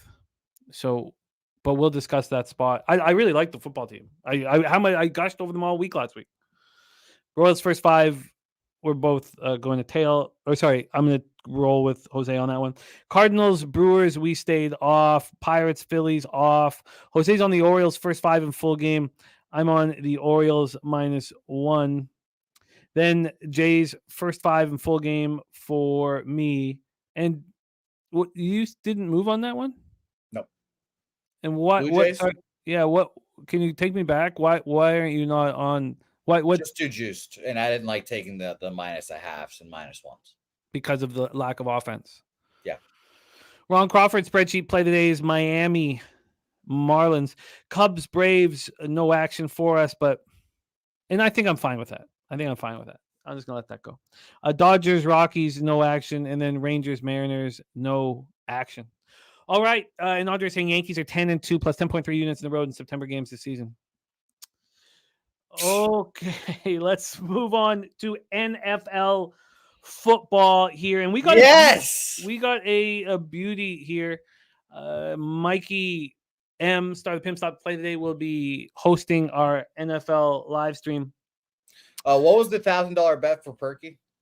Did you have it written down? Maybe yes, it is the Arizona Diamondbacks. Right. Okay, the Arizona Diamondbacks. Ramon Scott saying Bryce Young is expected to play on Sunday. That's crucial information. What's also crucial information is Green Bay has ruled out David Bakhtiari, their star tackle. They have ruled out Elgin Jenkins, their guard. They've ruled out linebacker Devondre Campbell and their safety Zane Anderson. So Aaron Jones and Christian Watson are listed as questionable, and we expect them both to be in the lineup this evening. So there we go. And Sammy Comer saying Aaron Jones is in. Eric Jones also saying, can someone talk me off of this under? Can someone talk me off of this under? So I like the first half under, and Sammy Comer has moved on this first half under. Also, Troy is on the Lions. Troy Torrance on the Lions -1.5. Troy Torrance went 11-5 plus 5.77 units last week. So he's 26-24 plus 4.71 units. ROI plus 9.24%. What a shooter. What a fucking shooter Troy is. Yeah, he's great. I went 7-3, 7-3-1, but 7-3 last week plus 3.54 units. I needed it after the debacle of week 2. So I'm just 28-25, 52.8%, down 0.19 units. And I was expecting to move on this first half under, and maybe I still do. We've got really nice weather for football tonight at Lambeau. No wind and no issues here. Let's get into the line history for this spot and the cash flow and see if that can kind of move us into any spot here. And I had actually, now with the announcement of the injuries or the ruled out players for Green Bay, there's been a move toward an expected move towards the Lions. So there's been a one. So the -1 for Detroit Lions, even this morning, when the show started, was still -1 at -121. Now with the announcement there, it's at 2 at even, which is pretty much what it was. -2 at -106 for the Lions. So it's still under that crucial number of 3. There are 2.5s on the board. And then from a total perspective, we're sitting with this under at 45.5, and it's juiced to the under. This was also at 46 this morning. But we know what primetime number or unders are doing, so that was expected. That was just expected. Robert Franklin says, how is Detroit's offensive line injury report? They started the 4-string tackle last week. We'll go over how deep it got there with Taylor Decker out. Taylor Decker is the most crucial piece to this whole puzzle because Matt Nelson got hurt last game and he's being placed on the IR. But at this point, everybody, Taylor Decker, Frank Ragnow, Jonah Jackson, they're all expected in. The only offensive lineman that might not be in, other than, of course, Matt Nelson, we're talking about the Lions here, by the way, of course, is Halapulavati Levitai. Other than that, Robert Franklin said Bakhtiari is not that big of a loss. Dude, stay missing games. Green Bay offensive line can adjust. I think he's a hugely impactful lineman, but you're right. It's not like they're not used to him not being out there. So I think that is a good point, a fair point. Mikey says the primetime under factor is so well known. The NFL has had to step up, bringing in Alaquette Crew Chief, who's 18-9 to the over, averaging over 52 points. That's a great note. Great note. Let's get to this cash flow here. We know that the total is dropping. So let's move over here. I think this will be illuminating. Now, this was a 50-50 situation before the announcements of who was going to be ruled out for the Packers. But we have 55% of the tickets and 52% of the cash on the Detroit Lions. And I flipped. I was so I wasn't sure how to, and I hadn't bet this other than the first half under what I was thinking about, but I ended up deciding that in my pools, not in the cappers contest, but the ones where I have to pick on every side, I did move on the Lions. I did switch when I found out that Bakhtiari and Jenkins were not going to be in the lineup. From a total scenario, 61% of the tickets and 82% of cash is on this under. So now G. Martinez says need Jair Alexander playing. The injury issues are huge in this game, but let's talk about what we know for certain. And that's that Jared Goff is playing at the highest level I've ever seen him play. Amon-Ra St. Brown's turf toe seems to be manageable at this point in the season. Sam Laporta, the second-round pick out of Iowa, might be a top 5 tight end in the entire league. 18 catches in his first 3 games is the most by an NFL tight end through 3 games, breaking the record of Keith Jackson in 88 for the Eagles. And Jahmyr Gibbs is expected to get a ton of run because Montgomery is still dealing with the thigh injury. So at this point, it's all to me about Decker. You know, they went down to Dan Skipper. And then so that he got hurt, and that's how they ended up on their 4-string lineman. So I'm going to see if I can get any last-minute information here. I'm going to go to a couple of the beat reporters while Jose's talking about his thoughts on this. But what the Packers did against the Saints wasn't quite as impressive as afterwards. When I watched it happen, and even on Tuesday, I was, what a big comeback it was. And yes, this is huge for Jordan Love, who was just 22 of 44 on the day. It's huge for, the squad. And you want on a Thursday night to be backing a team that has consecutive home games, not a team that had to travel as well. And, it's the Lions at least got to travel from Detroit, so it's not like back-to-back road games for them. But the issue with the Packers not being able to possibly field 46 healthy players, in the end, I feel like this has to be a Detroit look, even though you don't really want a road team on a Thursday night unless you really believe in Dan Campbell, which I don't know if I do. Chocolate Waterfall says David is in. Montgomery is in. He's been a limited participant in practice. I just don't think he's a hundo. Take it away here for us, Jose. What is your plan of attack here for Lions Packers? It's a tough game. I'll be honest. I kind of want to be like the not sexy, boring pick and just take the Packers here. I think as Steve G, Colorado guy, mentioned it. When's the last time the Lions have been road favorites in Lambeau? Like I couldn't even tell you. Like it's shocking to see, and I think I have a database somewhere that I could look that shit up in, but I think they're mostly baseball, unfortunately. But the point is, like, it's crazy to see, and they deserve it because their offense is electric, and everyone knows that. And they're getting healthy. They got a lineman back. You mentioned Taylor Decker, I believe, was back, and Montgomery, it's fine, whatever. I think he kind of sees the writing on the wall with if he sits out, then his job is going to get taken fully by Gibbs. So I think we'll see him in doses, not much, but I don't know. The line movement worried me too. Going from 1 to 2, like you mentioned. Does it really matter from 1 to 2? No, not really, honestly, but still it's kind of worrisome. But if I gunned ahead here, I think I'm taking the Packers, shockingly enough. I don't love it. I don't think I'll be using this game in Cappers contest, and nor will it be a survivor pick for me.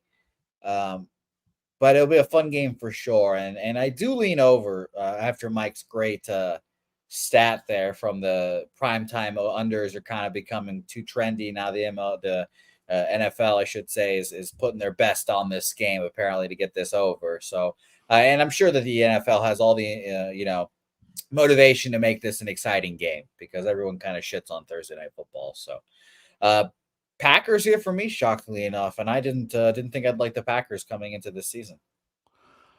I'm going to tell you, I'm not going to get to the window on the first half under. The extremes of the Lions defense are too much for me. They were so bad against Seattle and then so good against Atlanta. And that's just not, I just don't want to have to flip a coin to see what my defense is going to do. They had 1 sack through the first 2 games. They go for 7 sacks and 11 tackles for a loss against Atlanta. I just don't understand and we're talking about Aiden Hutchinson last game, 4 tackles, 2 sacks. One was a strip sack. How are we supposed to put money on an angle when, within 7 days of each other, you see a completely different outcome or result from the defense? And then at this point in the year, can we blame?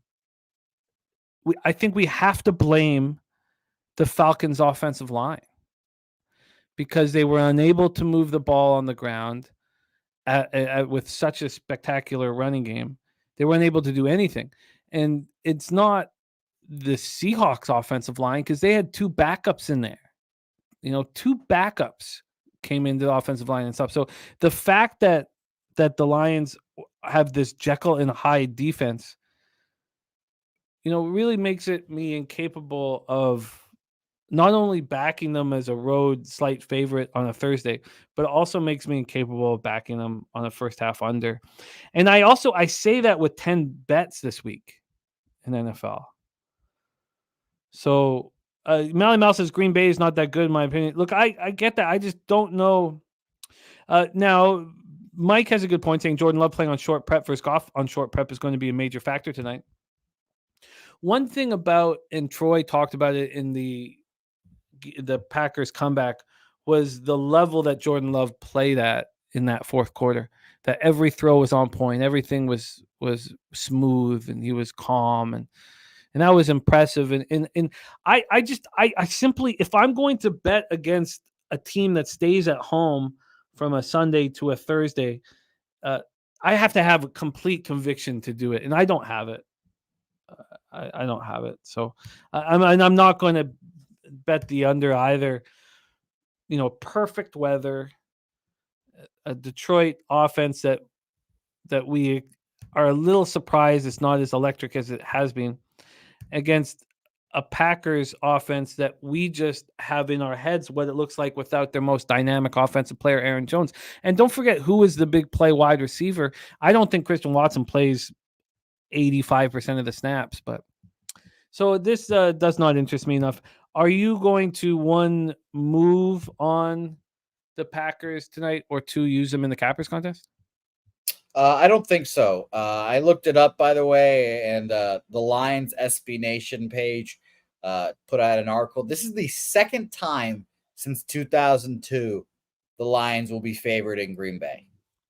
So I think Jair Alexander plays. Now, this is, I shouldn't be. I thought that if he missed Sunday because of the back injury, that it was to be on the field in this much more important game, the divisional game. Mm-hmm. So with all that being said, Primetime says might ride Laporta props again.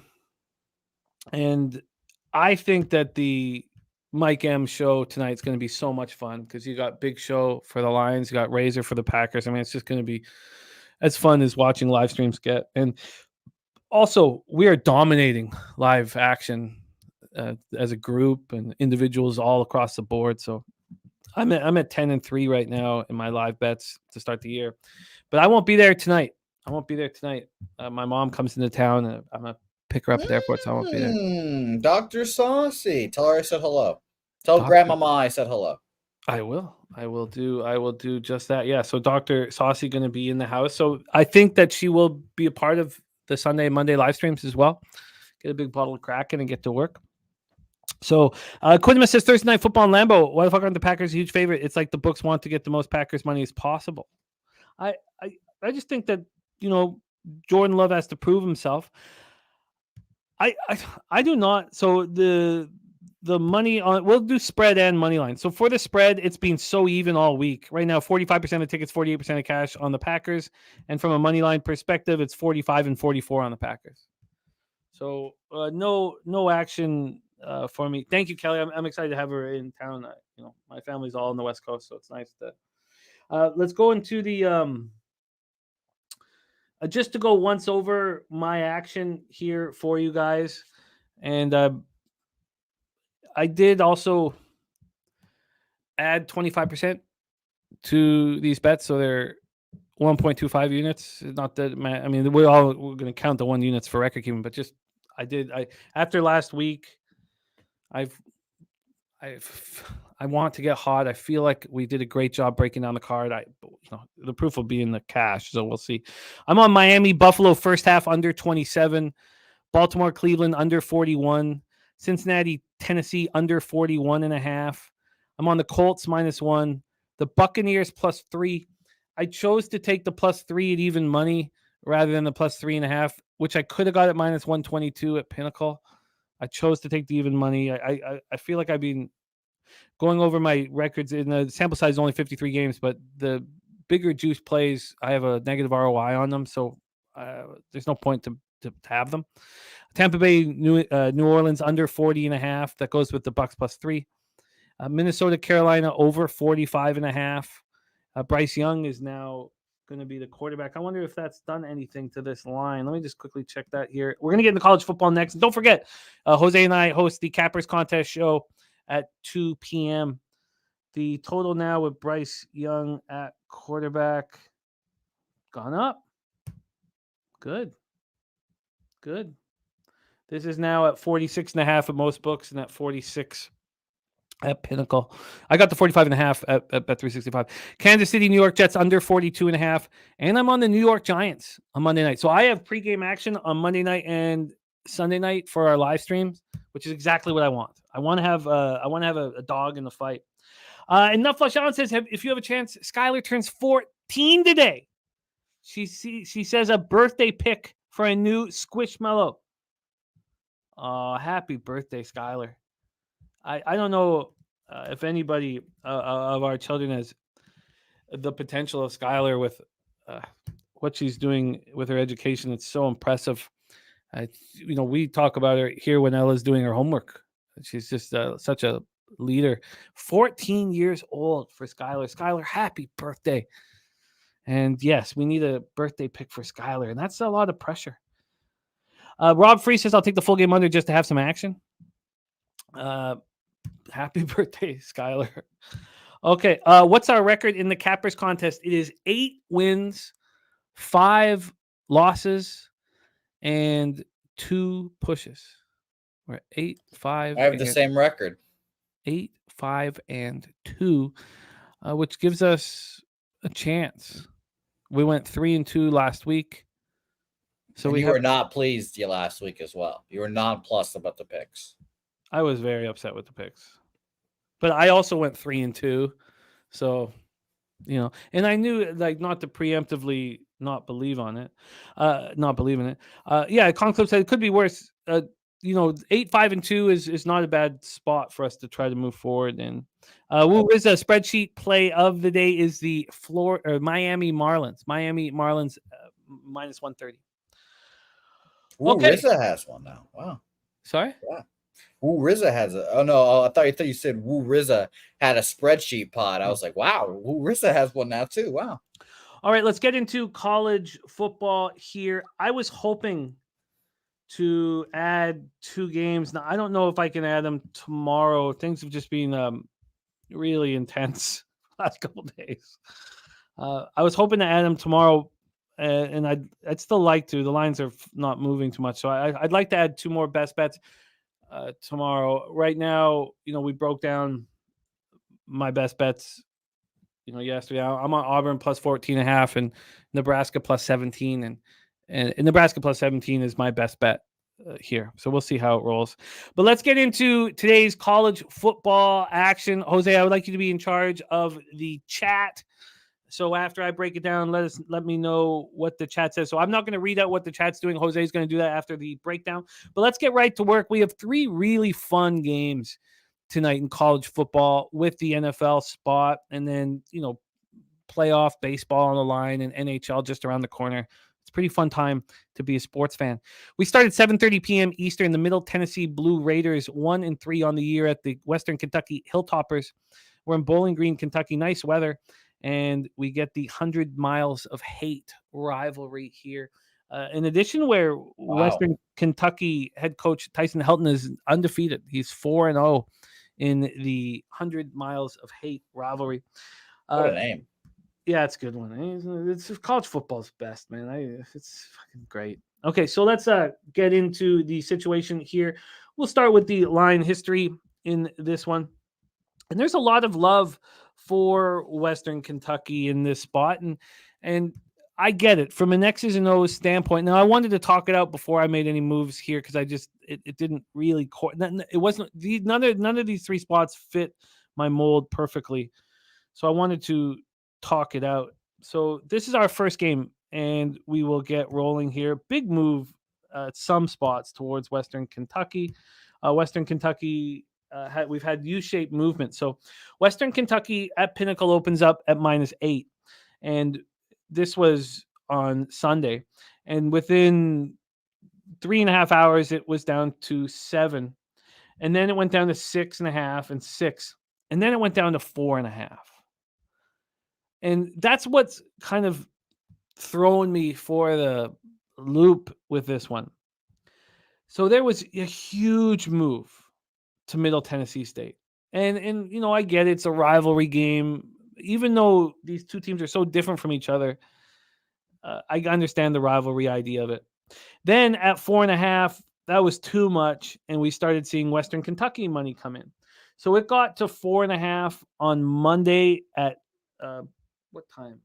I guess at 11 in the morning. And that was a pretty big jump. Like even then at 11:06 in the morning it was 6, and then 11:16 it was 4.5. So that was the lowest. So then 4.5, it starts getting bet up, and it's only gone in Western Kentucky's direction since. And then 11:20 this morning we got to 7.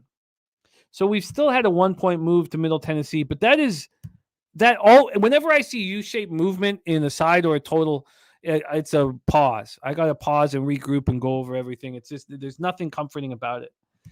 We have a rivalry spot here and a very high total, which makes me interested in the under. And this isn't the Western Kentucky Hilltoppers theme that we remember really, because they're much stronger defensively than they have been in years past. This total is at 60, and there's been 6 cents of movement to the over. It never left 60 over at Pinnacle. Let's get into the cash flow in this spot here. We have Western Kentucky with 78% of the tickets and 69% of cash. Middle Tennessee, 22% of the tickets, 31% of cash.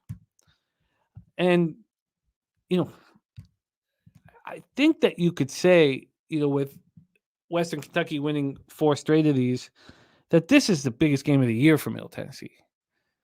And all they hear about is losing in this rivalry.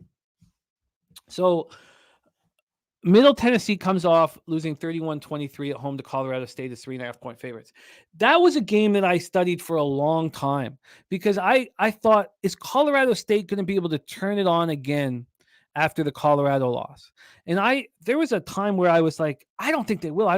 And then I was like, you know, I don't know enough about this Colorado State team in Norval to sit there and say, oh, they're not going to be able to carry on the momentum from almost taking out primetime. So I stayed off that game. Middle Tennessee lost 31-23, and they didn't look good doing it. Their sophomore quarterback, Nicholas Vadiato, thrown for 916 yards, 7 touchdowns, 2 interceptions, and he run for 133 yards. The issue here is that Middle Tennessee has been able to stop the run better than anybody in Conference USA. It's the pass that's been hurting them badly.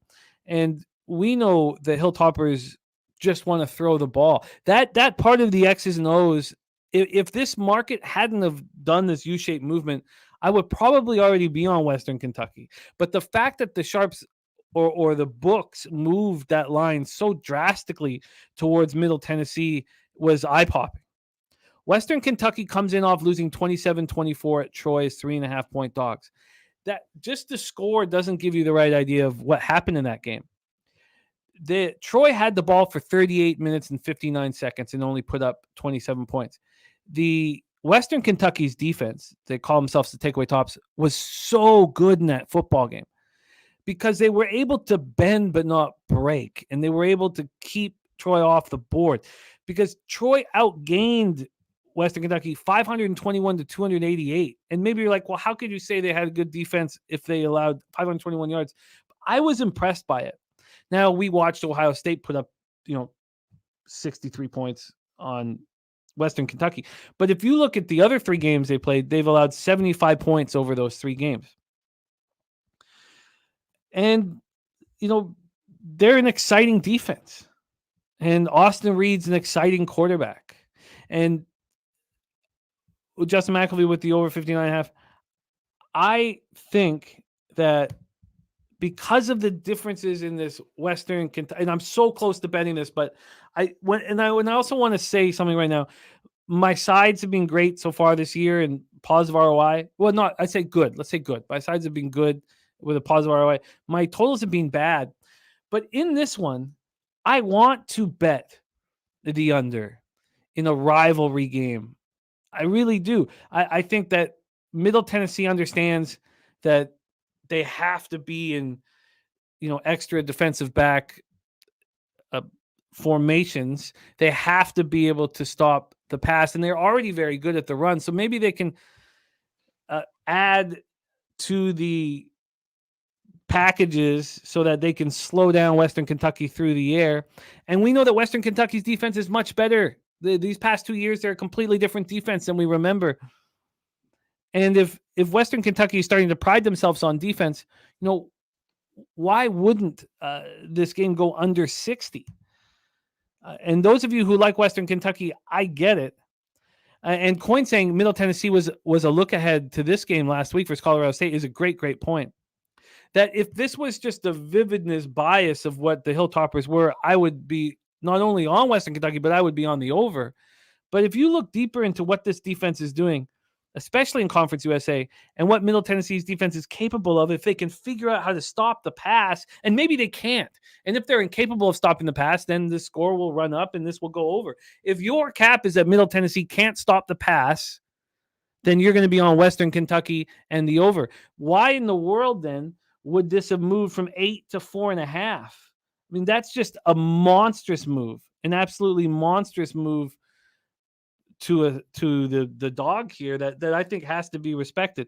And then you have bigger bets coming in on the under, despite what Western Kentucky's offense is capable of.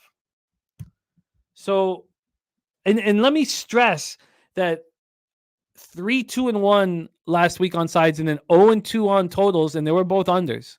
So I don't just because I'm almost going to bet it and seconds away from betting it, or I guess I'll probably bet after show, doesn't mean that you should have confidence in my look in totals thus far through the first few weeks of the season.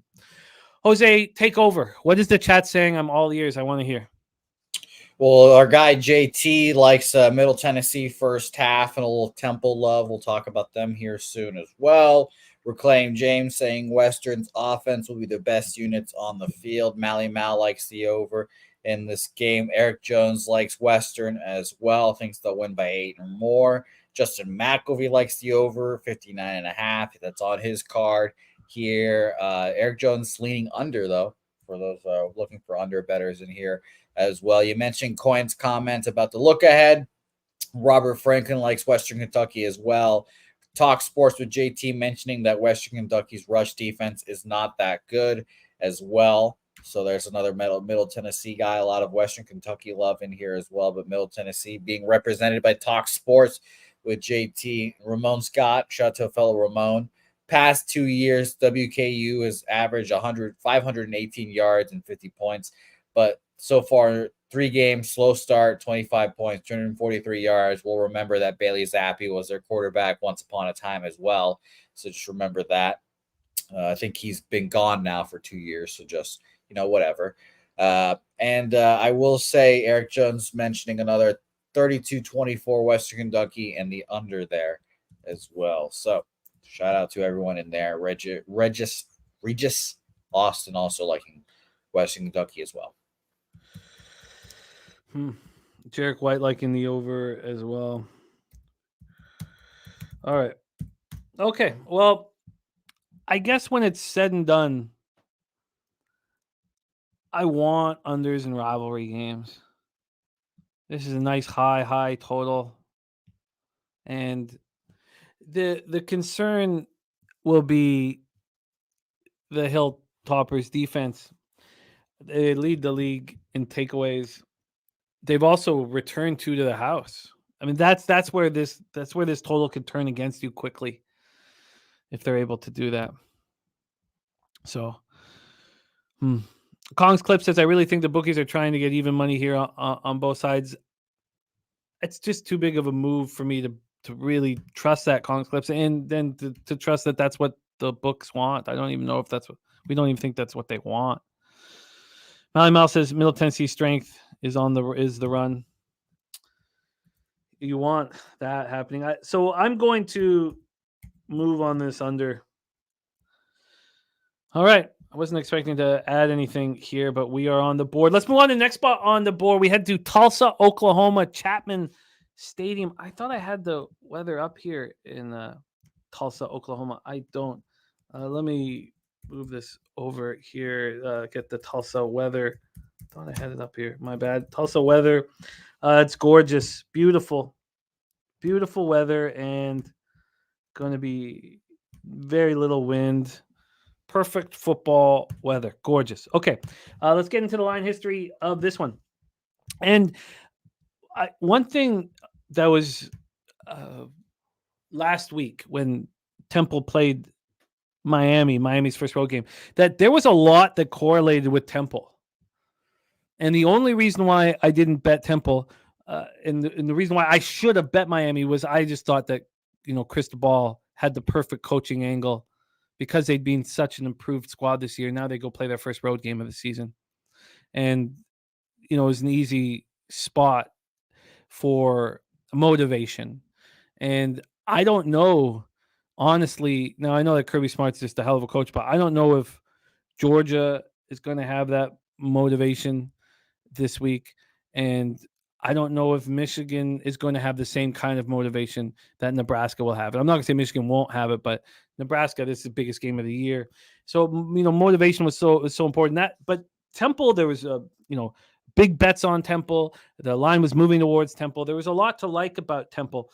And you also have to decide what you think of E.J. Warner, because he has not done enough to spark this offense. And I don't know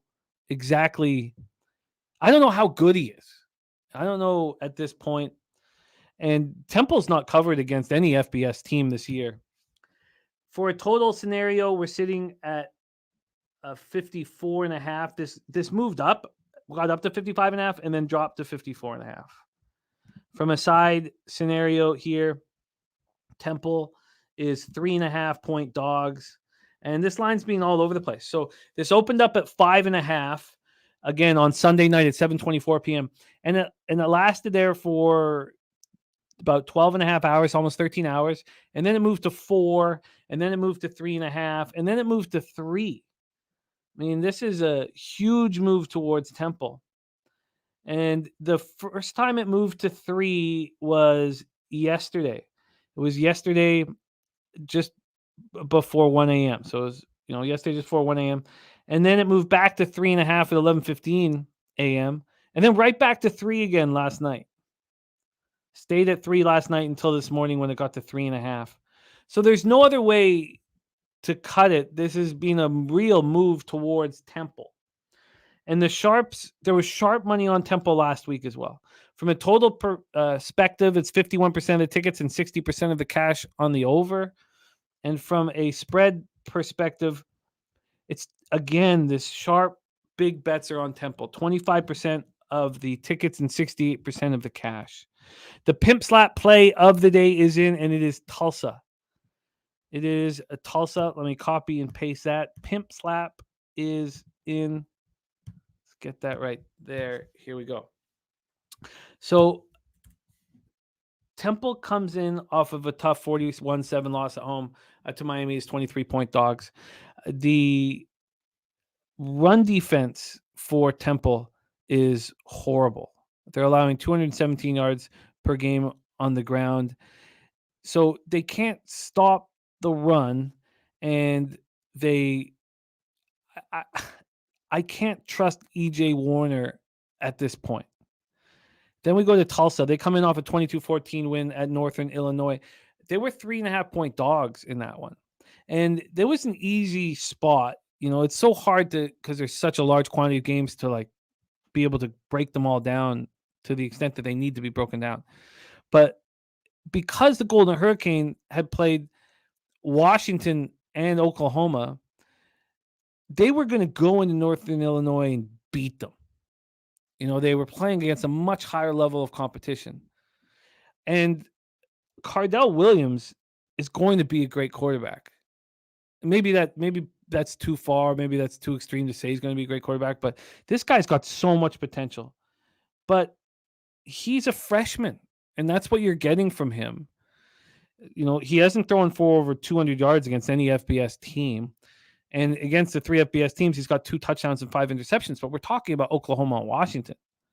And they have 4 different running backs they have. And Anthony Watkins is now the number 1 guy. But it took them a while for them to figure it out. But there's a lot of competition. And there's a lot of opportunities for Tulsa to run right into this horribly weak Owls run defense.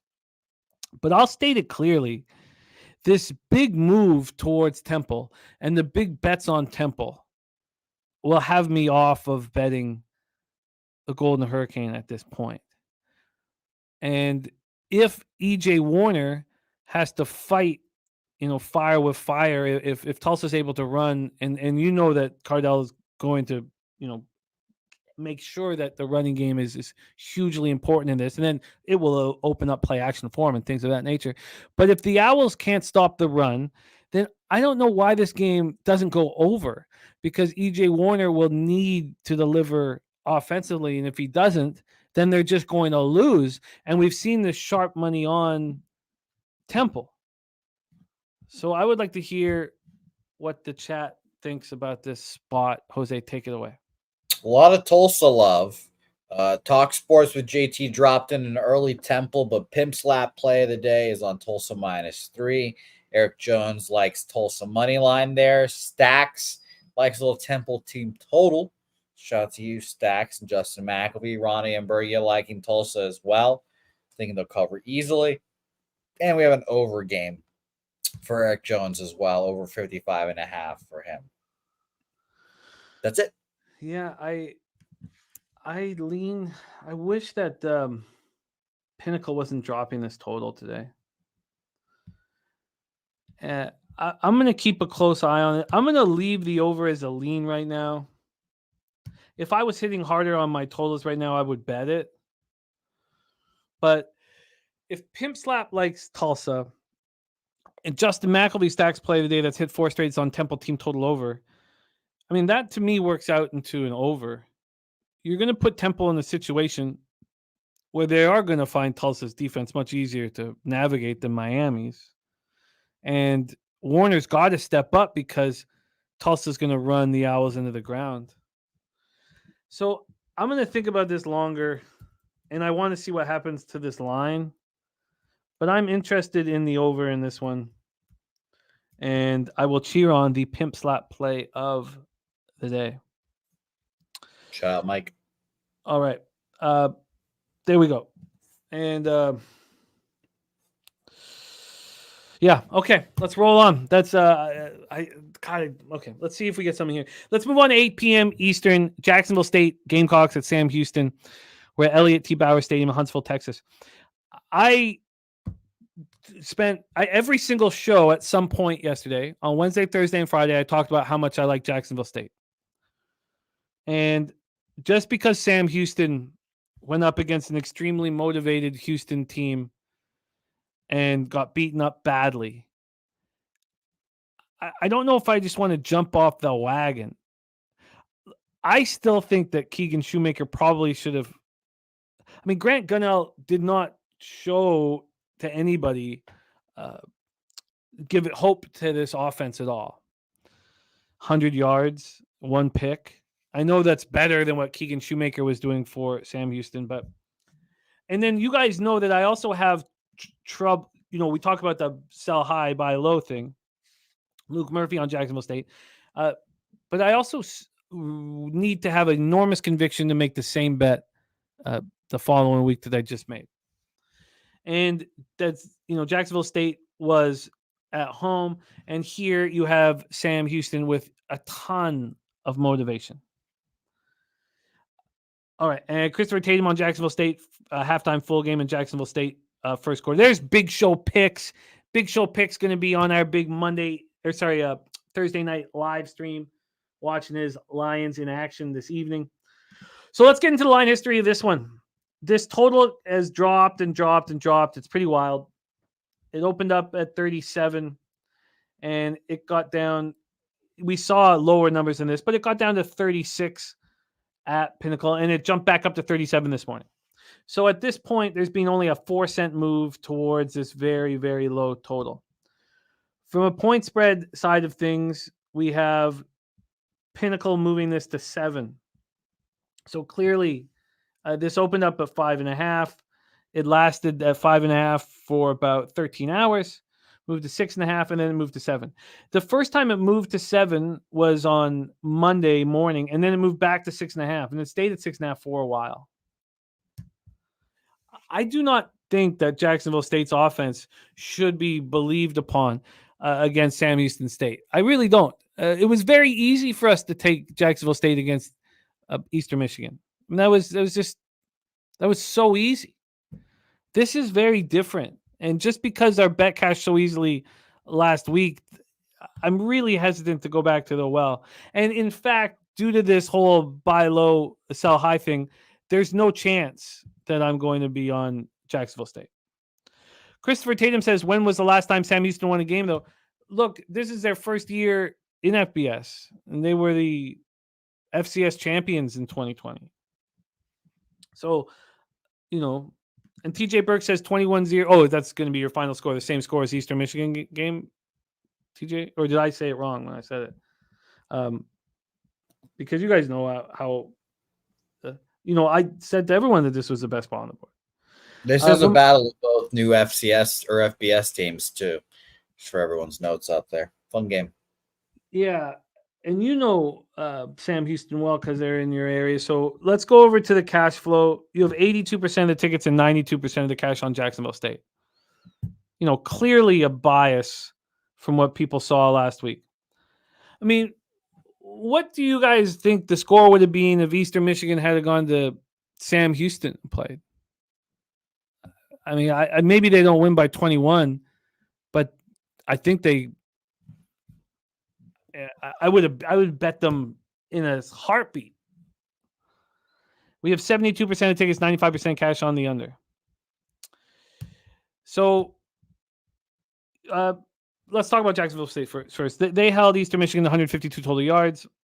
We saw their defense in play in those first few weeks. At 17-14 win over UTEP, and then 49-3 over Eastern Tennessee State. And then I was impressed with how they played Coastal Carolina. We know Coastal Carolina is not that good, but Jacksonville was just down 10-9 at the break and put up 393 total yards. Zion Webb and Logan Smothers are a quarterback tandem that's working. Smothers got the start over Zion Webb, but I mean, what did we see from him? 91 yards, completed 9 passes. But it's a good football team. And then here, the problem is that we don't know who Casey Keeler is going to have at quarterback. And I wish they were very different quarterbacks. If Grant Gunnell and Keegan Shoemaker were very different quarterbacks, then you'd have to, then Keeler would be forcing the opposition to have a couple different game plans. And that's not the case. But, the way Sam Houston opened the season, losing 14-0 at BYU, it's very impressive. They were 19-point dogs. They covered easily. They held Slovis to 145 yards passing. BYU had 12 first downs against them. They lose the turnover battle 3-0, so they lose the game. They lose 14-3 to a tough Air Force squad as 13.5-point dogs.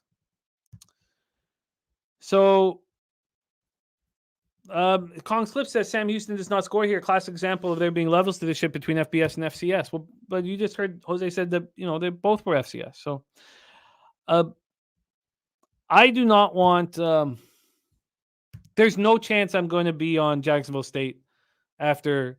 I hope a lot of you guys cashed with us, but the whole world's acting like, the exact same thing's going to happen against a completely different opponent, and now they're on the road. So, TJ Burke says, bro, they run their defense to the wire every day.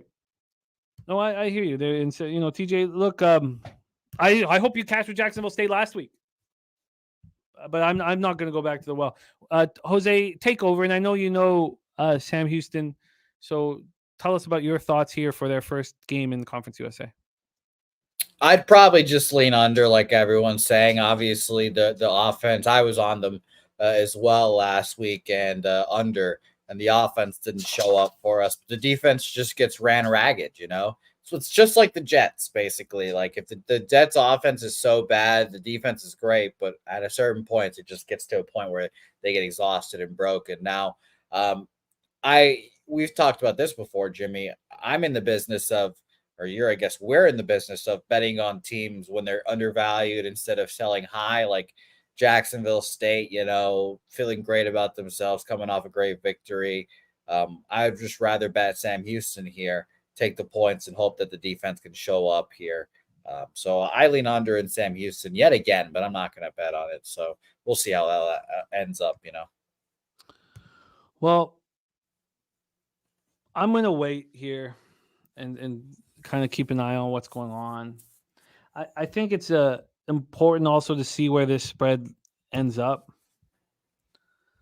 And, Pinnacle's hanging it at 6.5. They just moved it 4 minutes ago to 6.5. I think Sam Houston can keep this in a game within a touchdown. I really do. I really think, you know what? I'm going to have to bet this shit, aren't I? I'm going to have to bet this shit. All right. You guys have forced my hand. You can't sit here when one team comes in off a 21-0 win and Sam Houston loses, gets slapped in the face 38-7. And what I believe is just expect the same thing to happen again. But maybe I wait a little bit. I would like to see what happens with this 6.5 at Pinnacle right now. It just moved. So if we're looking at the books here, Bovada's hanging at 6.5. So they're the only other book. Every other book is hanging the 7. Every other book. Okay. Well, it'll be fun regardless. Not one person here liking Sam Houston as well. Christopher Tatum says, I just think Jacksonville State's the better team. Sure. But they have to travel. They have to go to Sam Houston, who is extremely angry. And now we're getting a full touchdown, a full 7 points. Okay. I got to bet Sam Houston. God damn it. Oh, fuck. What kind of life is this? All right. That is our show for today. We have 47 minutes until the Cappers contest where we are 8-5-2 with nary a losing week to show. We have won every week. Every week. So let's review all action here. Thank you guys so much for supporting the show. It means so much to us. Perky Sanderson's on a Diamondbacks Lions parlay tonight. He's also putting a K on the Arizona Diamondbacks. Sammy Comer is on the Lions Packers first half under, and Don Plays also moved on it. Reclaim James Ass Eater play they sitting at 8-2 has now moved on the Hanshin Tigers and Hiroshima Toyo Carp this evening to go 10-2. Oakland, Minnesota, we stayed off as we did with Arizona White Sox. Jose's on the Royals first 5. So that pops off in 2 hours and 16 minutes. I'm going to join him on that one. Cardinals, Brewers, no action. Pirates, Phillies, no action. Jose's on the Orioles first 5 and full game on the money line. I get why you did that. I took a -1 for the plus money, and we'll see how that works. Ramon Scott saying Sam Houston beat Jacksonville State 42-7 2 years ago. Jays first 5 and full game for me, -0.5 and -1. Jose did not pull the trigger on the Jays. Spreadsheet play today from Ron Crawford is Miami Marlins -130. Cubs Braves no action. Dodgers Rockies no action, and then we didn't move on Rangers Mariners. But Jose is right. If the Mariners, I just need the Mariners to win tonight, right? Just need the That would be a start. That'd be because the Astros aren't playing. Mariners can win tonight. I'm certainly not going to bet it the way Montgomery's pitching, but how often do we see a pitcher pitch 4 great games in a row? Oh, very, very rarely. Very, very, very rarely. Then in college football, I'm going to move on the under 60 in Middle Tennessee, Western Kentucky. I lean to the over in Temple, Tulsa. I think I should probably move on it, in all honesty, but I'm not going to yet. And then we have the goddamn Bearcats that I'm going to bet. I'd like to see what happens to the 6.5, though. So it's possible I don't bet it right away. But I tell you what, I feel like after talking all that, I have to just put my money where my mouth is, or it's just, what's the fucking point of it? What's the point of saying this stuff if you're not going to bet it? You know, I feel like I just, oh God. All right. Okay. And that is our show for today. Shout out to all the cappers in the chat. You know, you guys have stood by Jose and I while we've struggled in MLB, and we have to make it back for you guys. We have to figure out how to do that, and we got to dig deeper and be better. And there's nothing else to say other than, you know, it's embarrassing, and it keeps us up at night, and we need to be better. We just need to be better. We need to be better. Yeah, Helga likes me as a winning capper. She hates me as a losing capper.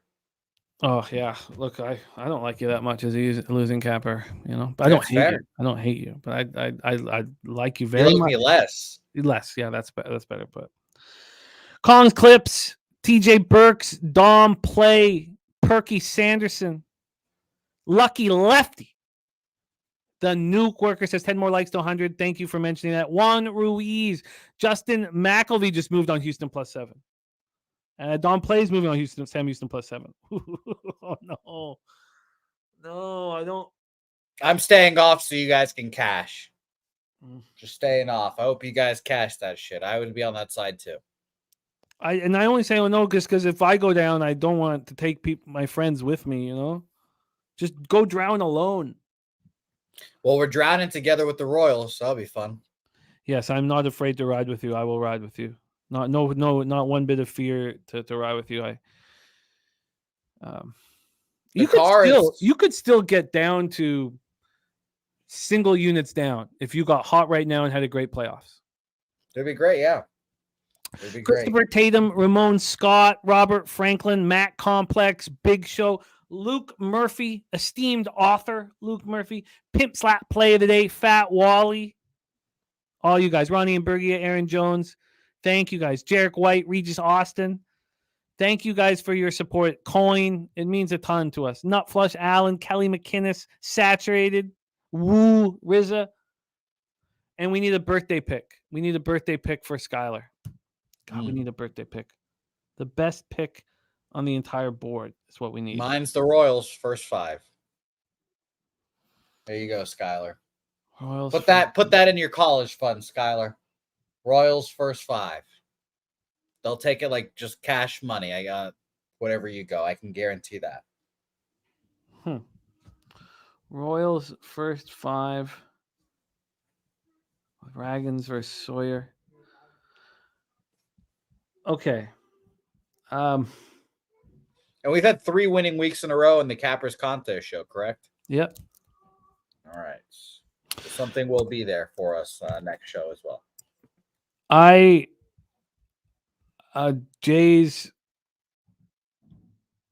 Blue Jays first 5, and I wonder, you know what? I think if I had to do this, let me just see what this would cost here. So if we got Ragans first 5, let me just check something out here. Let me just see this here very quickly, and then we'll close the show. Alternate line. So if we did Ragans first 5 here. Okay, sorry, I got to sign in. Let's take a second. Ragans first 5, and then we'll go over. Okay, here we go. It's all done. Come up on the board for me. There we go. Ragans first 5, and then we move over here. So, and let's go this up here. Innings. Okay, I will say alternate line and okay. All right, my birthday pick. Let me just see the difference here. Five. This over This here. is about to be a hell of a birthday pick, guys. I can tell you. The lead up to this is electric. I'm on the edge of my seat. Okay. This is my birthday pick. Kansas City Royals first 5 plus a half, and Toronto Blue Jays first 5 plus a half. The 2-leg parlay is plus 117 at the worst. You can find better lines than that. That's my birthday pick. Beautiful. Carter does Shout out not to like Carter. it. Carter Yeah, does shout out not to like it. Carter. He does not like it. He does not like putting the juice together. I'm not going to bet that. I'm going to bet them individually. But if I had to make one bet, I would do, let's give one bet out only. It would be Royals. Maybe, God, do I have to bet it now? Because I don't see why I would put myself in that situation if I'm betting them individually, and the Jays first 5 minus a half. But if I had to give out one bet, I would take the Royals first 5 plus a half, and the Jays first 5 plus a half, which would give you plus 117. That's the Skyler birthday pick. And happy birthday, Skyler. Thank you guys so much for watching. Jose, I enjoy this. We'll still have playoff baseball on Thursdays, but let's at least finish our final Thursday regular season show with a victory here. Yeah, it'd be great. It'd be great if we could. And final regular season show of Say Hey plays tomorrow with Connor Mack picks. From there, I think I'll be pre-recording videos and just posting them individually. We'll see what we do there. Have not decided yet, but last regular season show of Say Hey plays tomorrow with Connor Mack picks should be a good one. I love it. Thank you guys so much for being a part of this. Don't forget, we have huge shows, 3:10 p.m. here at The Walking Dead. And then our big Thursday night live stream starring Mike M. So thank you guys so much for your support. Join us at the Cappers contest in 38 minutes. 38 minutes to the Cappers contest. 4 straight winning weeks. We need 4 straight winning weeks. 4. Now let's go out there and get the fucking cash, man. Leche! Halos Bookman.